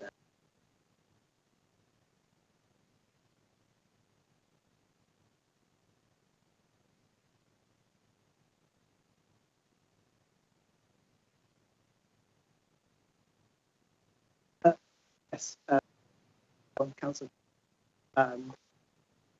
Sorry, just on Councillor Foster's point on the what's impact. Put it in front of me and just having a look. Say that the design was considered, the quality was considered in the design, particularly with regards to the ball court. That included marking suitable children of different ages, relocating the ball court to an area of central surveillance, so it allowed a lot more passive surveillance, ball court safety and safety of children and females. The new ball court surface would be safer, reducing the risk of injuries compared to a concrete surface, and a natural surveillance to reduce antisocial behaviour. And in terms of the children's playground, it will have certain equipment for different age groups to allow different to play. So.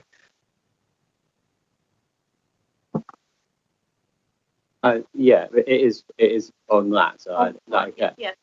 Well, I guess my question on that is it in planning terms, can you consider the impact of equality in the design process without having done an equality impact assessment? Can those considerations and equality have been made prior to the impact assessment being done? There's no requirement to comply with the public sector equality duty. There's no legal requirement to do an equality impact assessment. In practice, one is often done to show that my understanding, and Andre, please correct me if I'm wrong, that an equality impact assessment was done previously in 2020, in which the applicant considered impacts on those affected characteristics, and the council took that into account in granting permission previously. That equalities impact assessment was then updated in 2020 just to as part of the revisions that were made during 2025. So council satisfied that the impact on protection has been considered, has been taken into account. The equality impact assessment does identify that there are some short-term, relatively minor adverse impacts, but concludes overall that they're outweighed by the longer-term benefits. And ultimately, that's the assessment that officers agree with as well.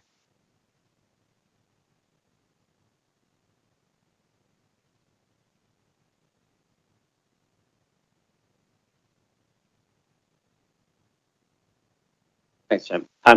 I just wanted to you could speak a bit more. It was the point that you were making in the middle at the end of your speech that you returned to. It was a little broken up in between. So I was wondering if you could kind of restate that and maybe give a bit more time to it. it's just this sort of slightly diabolical circularity of Site 1. It's quite a large area to build, but they've decided that they need roads to bring rubbish trucks into the estate, in the courtyard, dangerous everything, in order to go to the bin store. Normally, you take the rubbish truck, be on the road. But the current bin store is a little shack, which you could relocate. The building, a whole new building, is absolutely conventional in Southwark. This example in-store accessible to the road. Western is quite a big road. This is so basic, and one of the consequences, you lose all of the maturing trees, which earlier on we were hearing about. It's unequivocally clear that the value of the maturing tree, which will be partly replaced by saplings, which may or may not. And to £52,000 is not a small sum to take from Ellinor Estate residents who don't have a lot to lose. And the measure, by the way, is one that is a government mechanism called CAVAT, which measures the public welfare values in the canopy and the tangible and intangible benefits. Very explicit. That's what £56,000 represents. This applicant wants to remove £52,000 from the Ellinor Estate residents, even a net loss. And they'll just go somewhere else. And I just feel very, very strongly about this. Happens to be my area. You see in London, just where there is low canopy, it's a direct measure of deprivation. The Old Kent Road has half the average of London's canopy. Newham has half the average of London's canopy. Barking has even less. Newham doesn't have a tree officer, and so on, and lots of other multiple compound deprivations. And this is not an estate that isn't only free of those issues. There's a lot of protected categories. It feels like it's a very strange group of people to raid in that, which will affect, heat island effects in that. There's a long list. Air pollution, they literally produce oxygen that we wouldn't do without the trees, and it's mature trees that we need going forward. They've survived in a front. It's not so much about maybe one or conceivably two or something can go, but it's a choice to build that road, which strains the footprint, which then pushes it up in such a way that permanently removes sunlight and quite a lot of light from people with protected characteristics living. That is diabolical. I can't believe, because I live with an architect, I teach architecture. You have quite a range of choices, so it comes free. Like, why didn't they, with the Ellinor Estates residents' interests and well-being first right in the front positions, and they never have.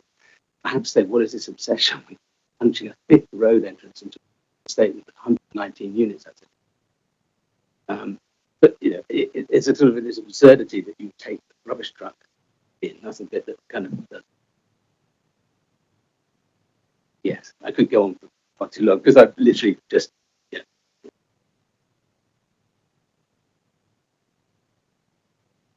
Just on the point of the refuge truck, just to be clear, we assessed the scheme in front of us. So that was a scheme which was. But I'm just looking at the existing site layout. You can see on site 1 on the screen there, slide 24. Site 1, there is an existing bin. So there's a requirement for 10-meter drag distance. So if the refuge truck today had to collect from that bin, they wouldn't collect because it's more than 10 meters away. So I suspect that's part of the process. I'm just explaining. Yeah. The general, there is a, and that is health and safety for refuse. Those bins are heavy. 10 meters is, they don't want to, can't collect more than 10 meters. So I suspect that's part. It's not as simple as just collect off. I just want to make that point. But just the point is, you're free to design something. Take care of that. I hear you. Yes. Thank you very much. Just want to make the point that the replacement bin store is for the existing residents. So you can't move that bin store from that location. You can move the bin. I think everywhere I live quite close by. No, not in this case. Okay.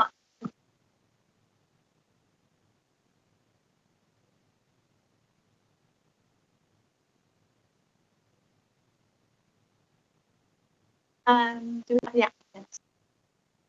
And if you could kindly come, those of you that are going to present and introduce yourselves and state your role, and then you'll have up to 3 minutes for being here.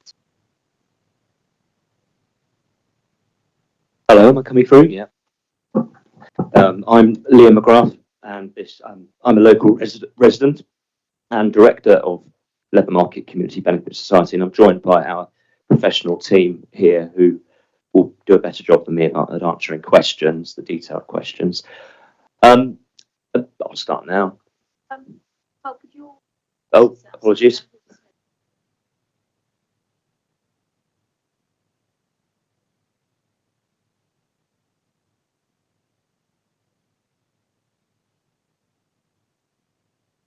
Hi, I'm Banksy Critchley. I'm from Bell Phillips Land Scheme.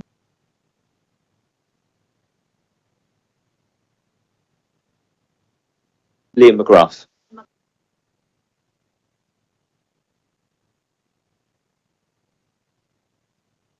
Thank you, Chair.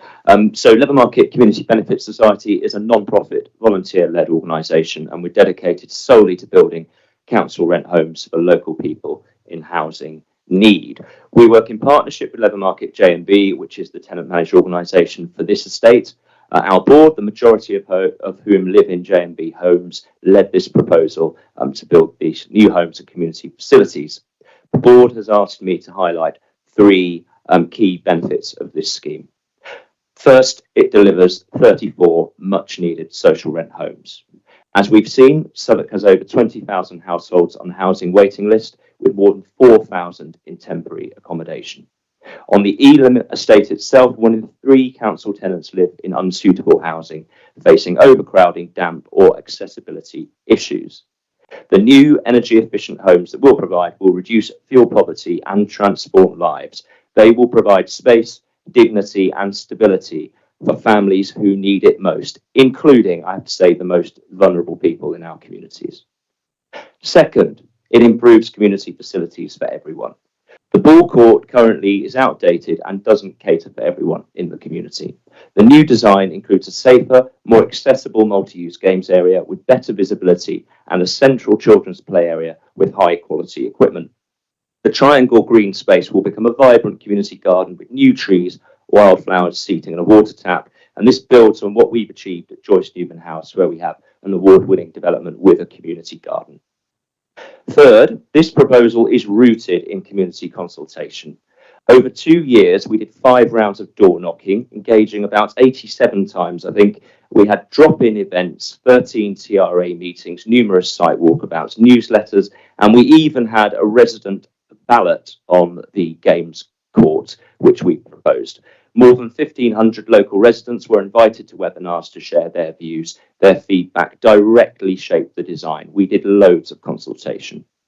So in summary, this is a community-led scheme that delivers the urgently needed social rent, council rent homes that we need. It delivers revitalised public spaces and reflects the voices of local people. This proposal directly supports Southwark Council's commitment to delivering more genuinely affordable homes and improving community well-being. Goals we know are shared by many of you here tonight. It contributes to the government's and the mayor's commitments to build more homes. And we've seen that the housing list has gone up by 7,000. And we know this evening in London, 72,000 children are sleeping in temporary accommodation. They're probably not sleeping very well. We have a clear mandate at all levels of government to build more homes. These homes are not only affordable, they're built to the best sustainable standards, reducing energy bills and supporting the borough's climate commitments. Thank you.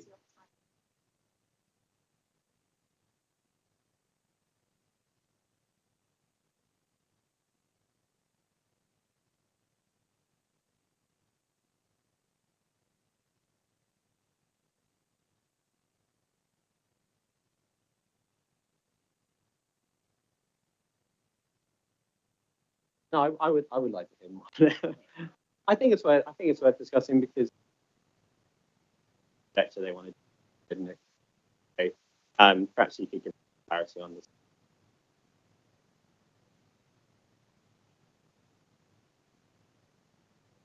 I guess particularly.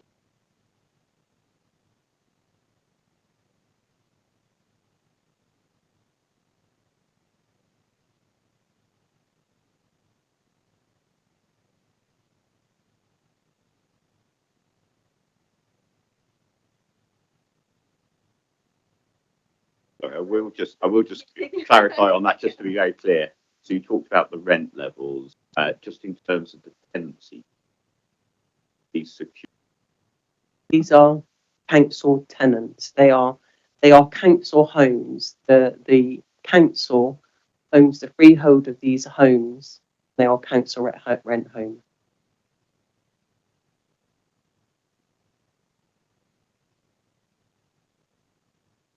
Resident.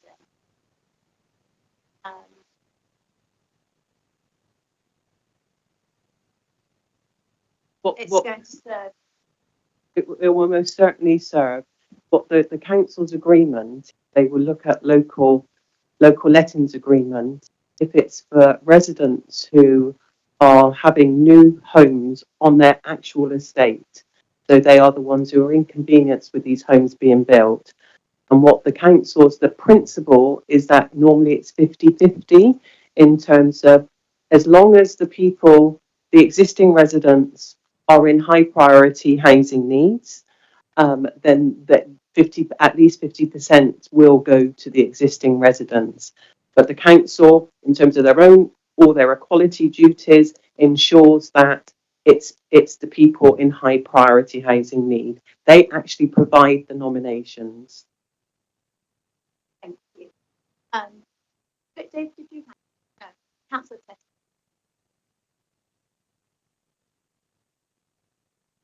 Oh, are we loud? Am I loud? Oh. Oh.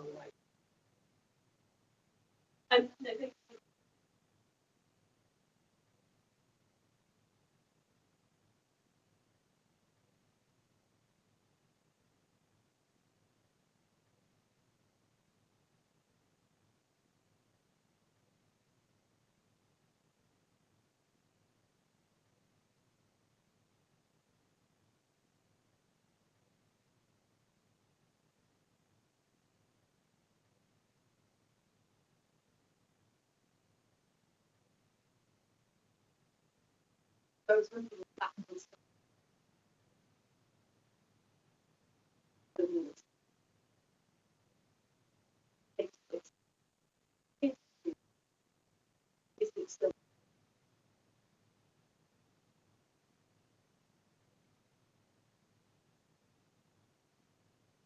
I think it would be really useful, because I think the point you were making as well, and this kind of links in with this. If I could really pull out, because in the documentation, there's a lot of information about the consultation that we've done about identifying the housing needs, the equality issues, and how those actually got implemented into the design. And I think it's very difficult because there's so much information, because we did have 32 consultation events to really kind of talk you through it. So what I did, because I know this was a confusion that happened last time, and I thought if I just kind of zoomed in on some of the things, and I'd sent it to your planning officer just in case that you needed that evidence, because I really understand in terms of with the JR that would be a really important point for you. So I think at some stage it'd be really useful, whether it's now or later, to run through that with you. But and give you that presentation or get it up on the screen however you want it, and I can be very brief with that.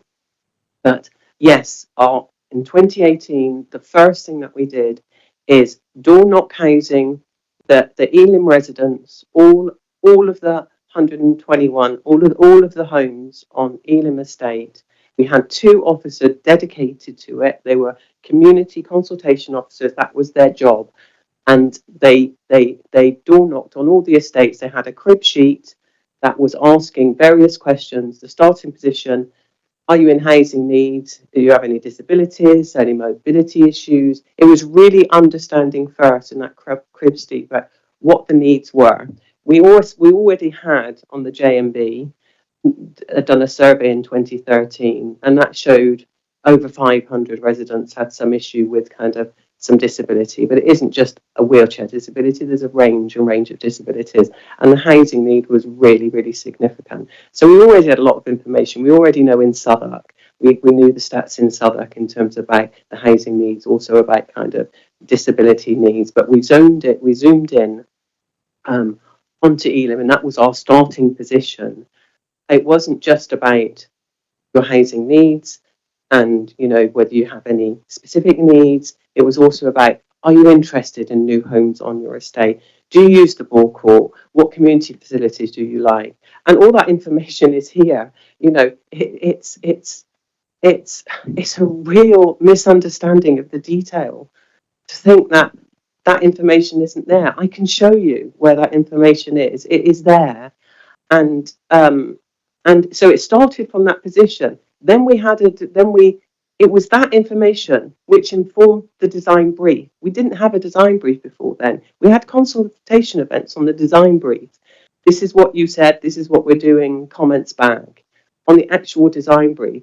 And it wasn't until after that that we started putting proposals together and then did newsletters, door knocks, consultation events at the TRA Centre as well. We've got photos, we've got leaflets, we've got all the evidence that we did that over a period of over 2 years. It then got to where we'd gotten to where Elim residents, we did focus on Elim residents because it was so important, because it was primarily their ball court. You know, they were, you know, that's part of their service charge. It was built for them. The homes, it was really going to affect the Elim residents. And there's over 100. So it's really important for us to focus on what they wanted, or whether they wanted anything at all. That we wouldn't have done anything if they didn't want that. So we got to a stage where we'd gotten what they wanted with a lot of events. And then it got to, and then we went wider. We went wider and we invited like something like 1,500, much wider. And that's when we got a lot of the objections about not wanting to have housing on the ball court site or the triangle site. And there was a big lobby. There was lots of objections about it. These were primarily not Elim residents. It was primarily private homeowners in the area. So we actually met with some of the leads of the objectors. We met with them with councillors. They presented what they wanted, alternative proposals. Those alternative proposals meant that they didn't want housing on the triangle site. They wanted it to be a community garden, and they didn't want on the ball court site. They wanted an enhanced ball court, and they, you know, provided evidence of what a ball court could look like, you know, and did in other countries. That our board seriously considered it. It went to our board, and our board really looked at this, and they conceded on the triangle site, partly because there was a bit of a viability with it being council housing and might have had to put private and, you know, viability. So that was conceded. So we were really showing, look, we're giving here, we're giving. The ball court sites would have been a significant additional loss of council rent homes. And the reason it wasn't necessary is because we were re-providing that ball court as Elim residents had told us underneath housing. It was, they wanted an enclosed sports hall. That was what happened at the time. That's what they wanted. It was going to be a ball court, a sports hall, a community centre, the housing on top. So it wasn't going to be a loss. Then what happened is, and COVID had come towards the end of this. So then what happened is we got, again, kind of led by some objectors, and it was about, now we've had COVID, actually people could want an outdoor ball court. And the board really understood, actually, we really ought to test this because we've had COVID. That's never happened before. You know, people really might want an outdoor space now as opposed to an indoor space. So we, the CBS board, independently appointed Civica, a completely separate organisation, to carry out a ballot of Elim residents to give two options. One option was to carry on with the outdoor ball court with the homes on the sports hall. Okay, right. Okay. Thank you. Thank you so much for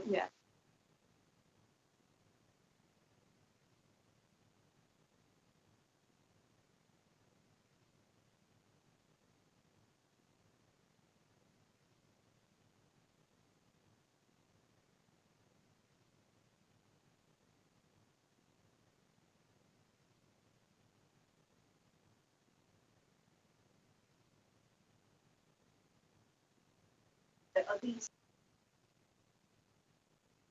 You know,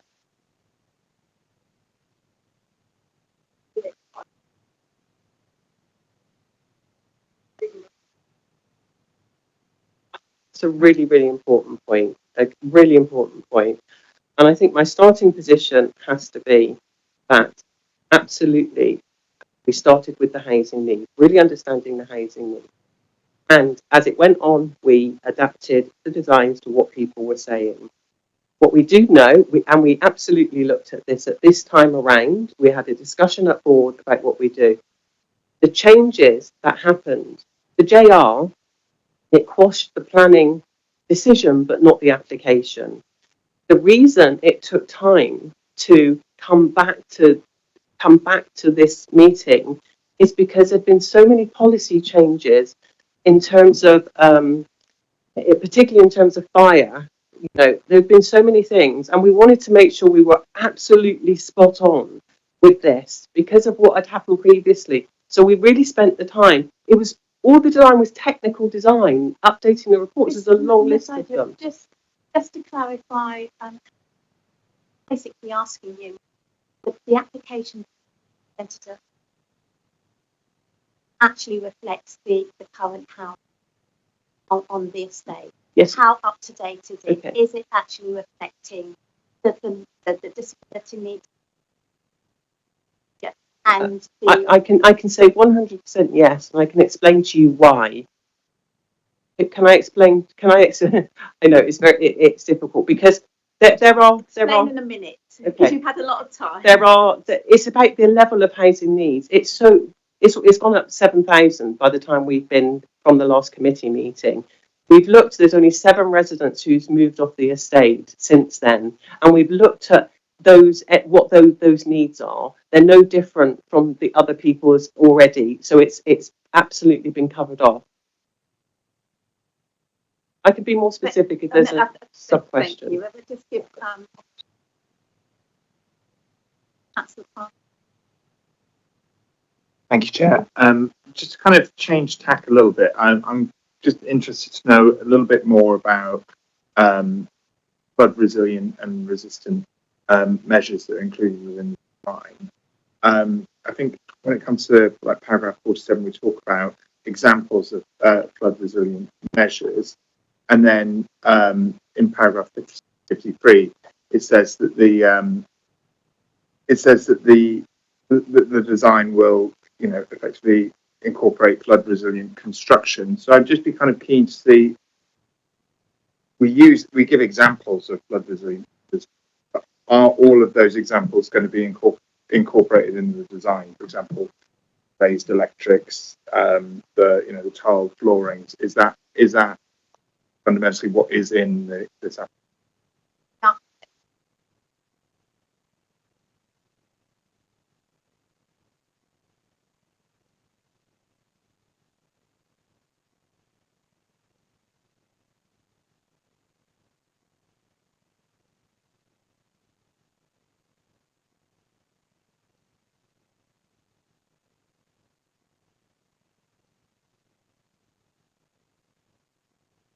No, thank you. That is very helpful, and I think I don't know if I'm correct in thinking that is essentially one of the conditions that they've asked that the planning department asked to be included. I don't actually know if that's more. I don't think so. We wouldn't go into that detail because that's beyond planning policy. As the architect said, that is where sockets and so on, we don't have control of the inside of the building. But there are other conditions on flooding, like sustainable drainage system, details to be provided. And I'm just going through the conditions to see. Thank you, Sonia.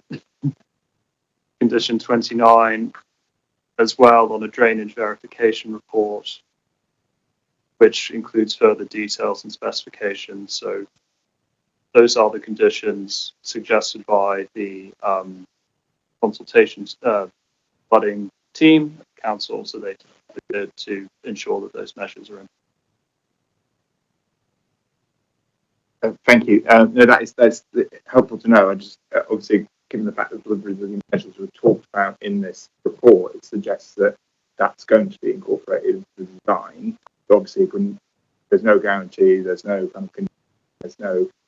This isn't actually a normal part of the design. That's why we've been told this, and also especially given that this has been raised within this specific site. There's obviously, in light of what's happened with the digital review, a little bit confusing. But okay, I think perhaps that's more of a So is there anything that we do to sort of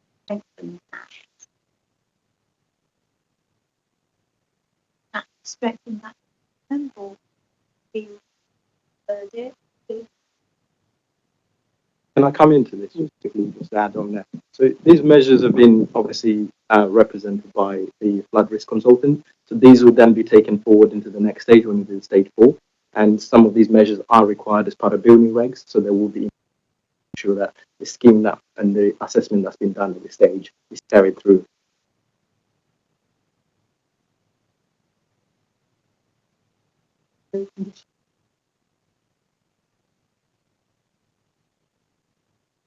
Yes, sorry, also condition 12 and sustainable drainage system is included. And of course, we do approve the plans. The plans are quite comprehensive on the storage that Andre referred to in his slides, how they're going to stop the rainwater runoff correctly. okay. But just I think the distinction with the sustainable drainage is that that's more about getting the water out, but then once in, isn't that the point of the building measures?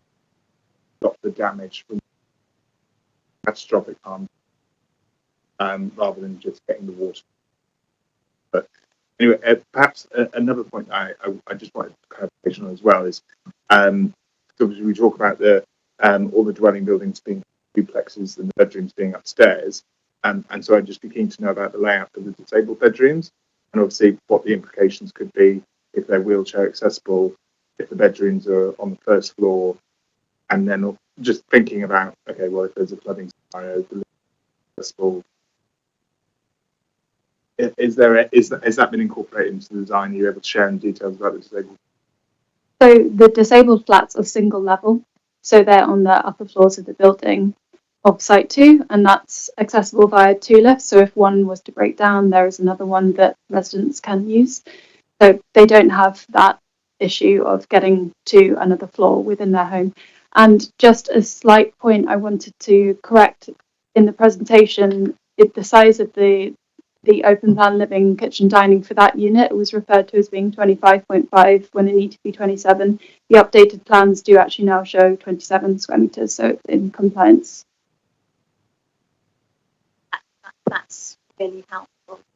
So is there anything that we can just taking up council around, if water does get in? So we've got a system and there's comprehensive detail on the drainage, but what about that? Is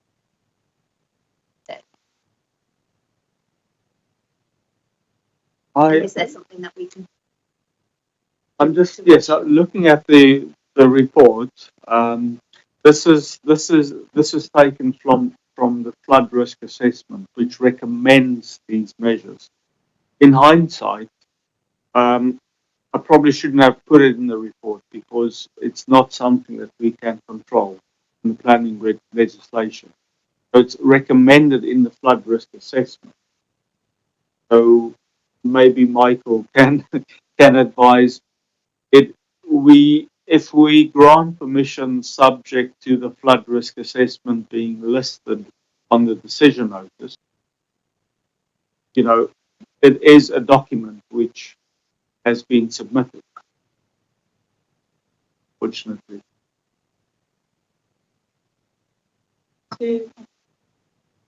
I'm just finding it's paragraph 47 that Councillor Parson referred to.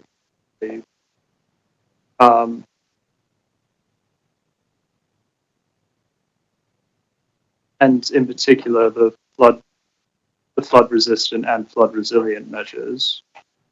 I don't see any particular issue with including the condition saying that the flood resistant and flood resilient measures set out in the flood risk assessment shall be followed, adopted, whatever. The precise wording can be dealt with later, but something along those lines if the applicant thinks that's acceptable, feasible. Be happy for us to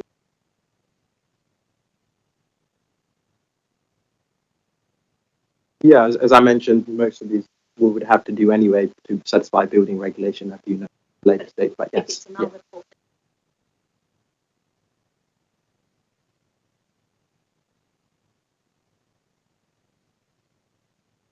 Thank you. I wanted to pick up two issues that are raised by the objectors. So we've heard from the officers about one of these, which is about the access road for Site 1. So just to understand from your point of view why that road is necessary. Is it necessary? Is it something that we designed out? But just to understand from your point of view about the necessity of that road. First question.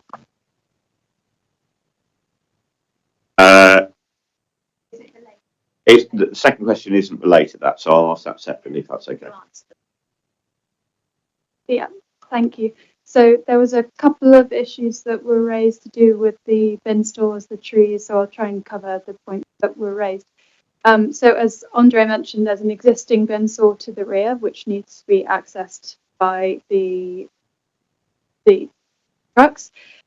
So what we did was put the proposed bin store to the rear as well on Partner Street so that there would be the most efficient collection. So there are two bin stores quite close to each other. As Andre mentioned, we have to have collection within 10 metres of the bin stores. And we wanted to place them to the back as well in order to reduce the amount of dead facade on the frontage along Western Street. So bin stores obviously don't have windows or activity. We wanted 3 new duplexes along Western Street to bring that activation that the bin stores don't bring. And also what was mentioned about the bins being taken from the bin stores to the street, that would be a managed solution, which is not part of this proposal. We had fire and refuse truck tracking done as part of the transport, so that showed that we would need that through route in order to gain access to that, to the homes and to the rear spaces. We also wanted to make sure that we were re-providing all of the car parking spaces that we had there previously as a promise that we made to the existing residents. So we were reorganising that area to the rear in order to do that, as well as keeping the existing trees to the rear that we wanted to do, which is really important. And we did also talk about, with the council, about moving the building further northeast towards the existing buildings. However, it would do 35 are being replaced and a huge increase in play space and many other green areas being consolidated, whereas now it's quite fragmented, the confusion between green spaces, highways and parking, and it's been looked at holistically by the landscape architect to make what we feel is a much more coherent and successful set of outdoor spaces for the new residents, but also for the existing. Thank you. Just a very brief follow-up before I come to my second question, just to understand that, so the bins are communal bins at the moment, they're sort of Paladin bins or Euro bins or something of that sort, so exactly. That's why it's difficult. Yes. More than 10 minutes. Yeah. Thank you. So my second question, again, refers to something raised by the objectors, and it's something about the equalities impact assessment and the equalities issues, and they made reference to paragraph 65 in the report, which is a comment about one of the objections that was raised, which states, following consultation by local planning authority, objectors raised concerns that the applicant's attempt to address grounds 3 public sector equalities duty is an admission confirming a breach, and that was referred to by the objectors. So just to check, it may be a quick yes/no question, but depending on your answer, might be a follow-up. Is that a characterisation of the position of the CBS that you reckon that you've made that admission that you have failed in that? Absolutely not. Okay, no further questions. Any further?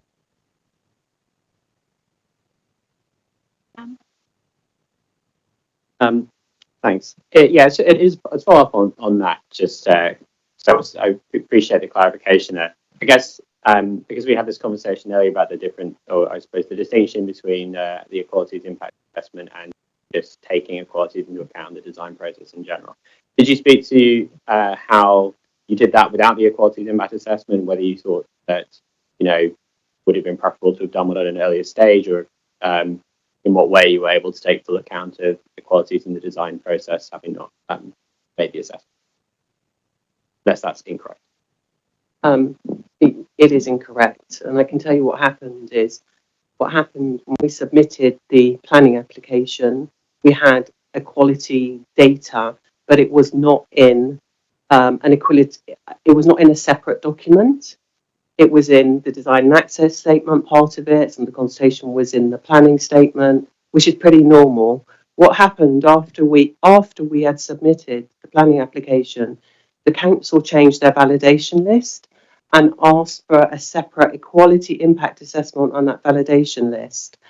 Now, literally a day before we were coming to planning committee meeting, there was an objection that said that you're in breach because the council are in breach because they haven't got that separate equalities impact assessment. The council asked us, we had already submitted before that new list came out, so we didn't need to do a separate equalities impact assessment. We already had the information in the documents. But because we know there'd been so much objections about this, and we just thought, let's just do it. Let's delay it and let's just do a separate equalities impact assessment. So we were taking the same type of information that we'd already submitted and put into that equalities impact assessment. I mean, we had to order it different and do some different things because it was the council's layout, which is what the objectors were asking for. So we did that. This time around, in terms of updating it, a year or so later, we updated it, not with there was one bit of new information. We used the same information, but what we did is, because there was the objector has written one of the JR grounds and said how we didn't meet the gunning principles. You wouldn't normally go through all of that, but what we thought we would do is make it really clear how we've met those gunning principles. So we added that to it to make it clear. We was just pulling out, so it wasn't new information. The only new information we did do is an updated ball court survey, and the reason we did that is because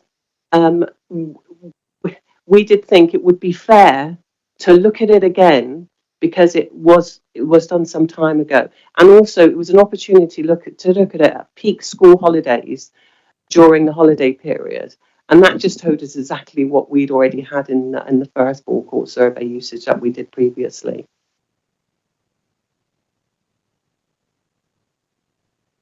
I'm interested in what you said about having a games room. Do you provide equipment? Do the residents have to pay to go in? How have you managed that? That was the previous application. The residents then, after COVID, chose to the outdoor portal. No, that was.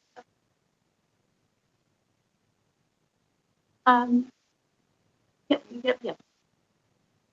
Okay, so I'm conscious that we have a statement that was provided by the ward councillors. Yeah, but we haven't. Oh, so that will be discussed. Well, the reason that I'm bringing it up now is because it's a condition that was requested. Yeah. To that point. It make more sense to go through the statement and then bring them back. Okay. Stay there. Right.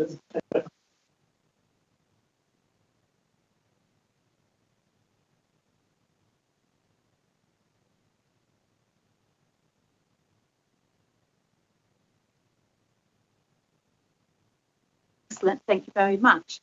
Do we have any supporters? No. So we don't have ward councillors present, but we do have members have had an opportunity. We do represent one councillor, Laura. In terms of and for the minutes of this, that it's been, do have to read it out? Do I have to read it out, or what happens? Do you read it out? Legal officer? I'm happy to read it out. Yes, It's being live streamed. Yes, thank you. It's for transparency. So the statement from Councillor Johnson says, Chaucer Ward councillors are unable to make the planning committee meeting this evening in person, but we want to stress the importance for our residents of delivering new council homes to meet housing need, especially for families in the north of the borough, and our broad support for this application. We have seen the successful delivery by Leather Market CBS of new council homes on the former Joseph Lancaster site, and a further 34 council homes on the Elim estate has the potential to massively transform people's lives. Throughout this process, which was also interrupted and shaped by the COVID pandemic, we have asked Leather Market CBS to invest in community consultation and seek to develop a scheme that takes residents along with them. The inclusion of a replacement outdoor ball course instead of an indoor sports hall arose from some of the concern which had been expressed about the loss of an outdoor play facility. The CBS responded by undertaking an indicative ballot and responding to that result. We urge the CBS to continue engaging with residents on the estate should they achieve planning consent, to ensure that this scheme realises genuine benefits for existing residents on the estate as well as new residents, for example through greening, tree planting and biodiversity. It will be important for residents to be involved in the management plan for the ball course and also to have their say on the specification for the new children's play spaces, and we would appreciate this being secured by condition. Thank you very much. Yep. Just a small bit, I mean, I guess for the purposes of the record, I read this as being a joint statement from all three councils and not Councillor Johnson, who I think is just submitting it on their behalf, because it says, no, it's kind of in the plural. Chaucer Ward councillors are, and the email itself that surrounds it also suggests. And so, just to give that you as the applicant, are you happy to, as requested by the local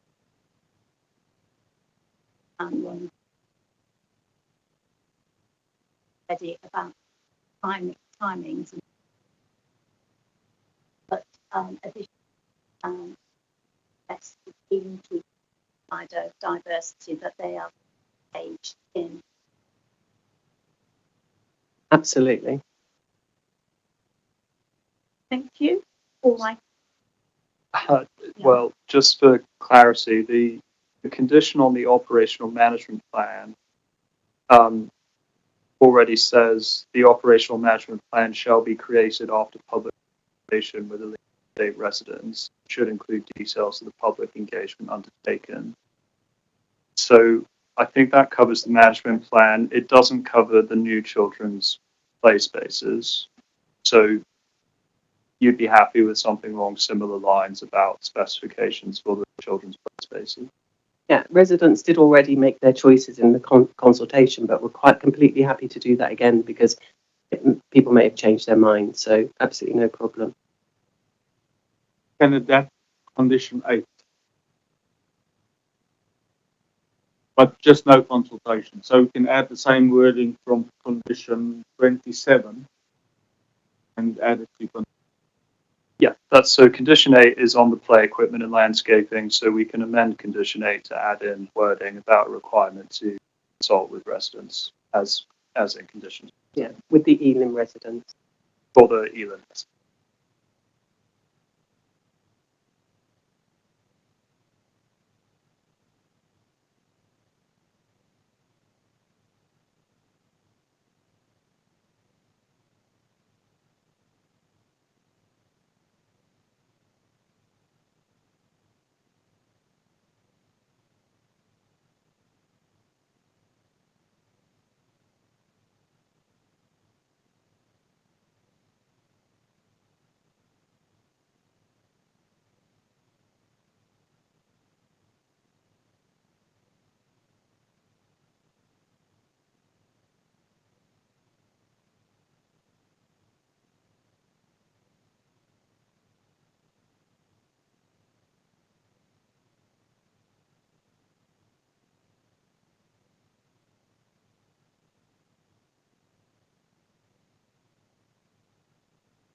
Yes, thanks, Chair. So the addendum covers issues of flood risk on ground one.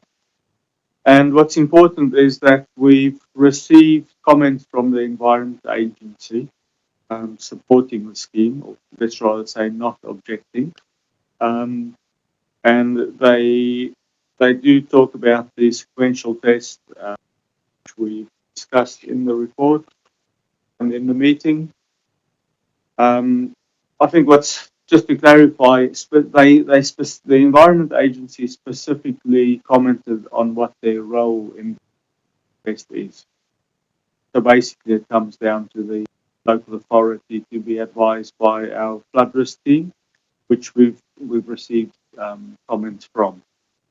And paragraph 174, I just added a late objection where the objectors referred to a letter already submitted dated 29th of August 2025.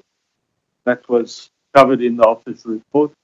And paragraph 39 in the addendum covers what I did mention in my presentation, in that we received comments from our design team relating to the local listed building.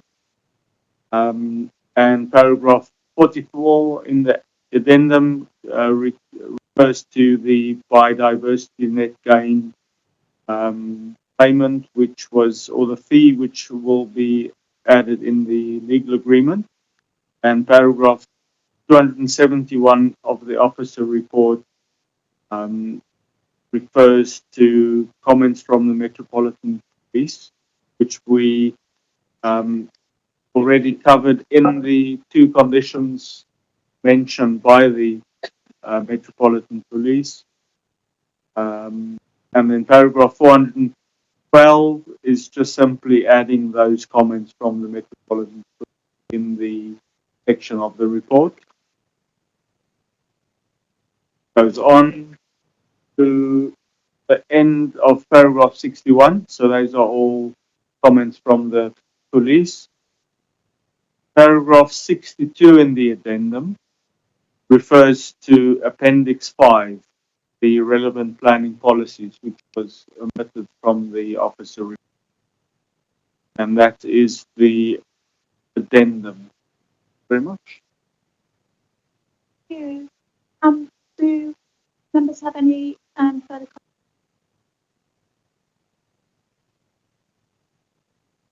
So, any particular comments generally regarding this application? If not, we just then. Oh no. So can we then? So we've got the addendum, we've got the conditions set out in the as is, but we just want to sort of tighten up a couple of things, and obviously in relation with the applicant, additional reference was made to flood resilient measures. So we want to. Sorry, Chair, to interrupt. Yeah. Just on that. Yeah. This is Dave, actually, but the condition could be something like the flood resistant and resilient measures set out within the approved flood risk assessment shall be fully implemented prior to first occupation of the development. The approved measures shall thereafter be retained and maintained for the lifetime of the development to ensure continued. Members happy with that? Sounds pretty simple. Yes. Thank you very much. So I've served a very good purpose, haven't you? And because I was so shocked to say, no, that's very good. Thank you. That's really, really helpful. And we said we were going to amend 8. So to include. Yes. All righty. So as is, well, Michael's already read out the.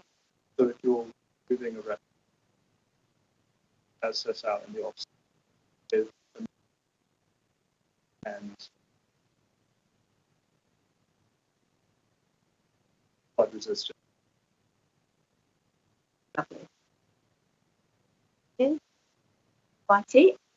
Colleagues are happy to go for recommendations. So I would like to move that we adopt the officer's recommendation as set out in paragraph 1 of the on page 1078 on the main agenda, and any amendment during the heat here, and then to also include amendment to 8 and incorporate an additional condition which refers to flood risk and flood resilient measures. Right. Do I have a second, Councillor Emanuel? All those in favour? That's unanimous. Thank you very much indeed, colleagues. Thank you. Okay, that's the end of the meeting. Is passed.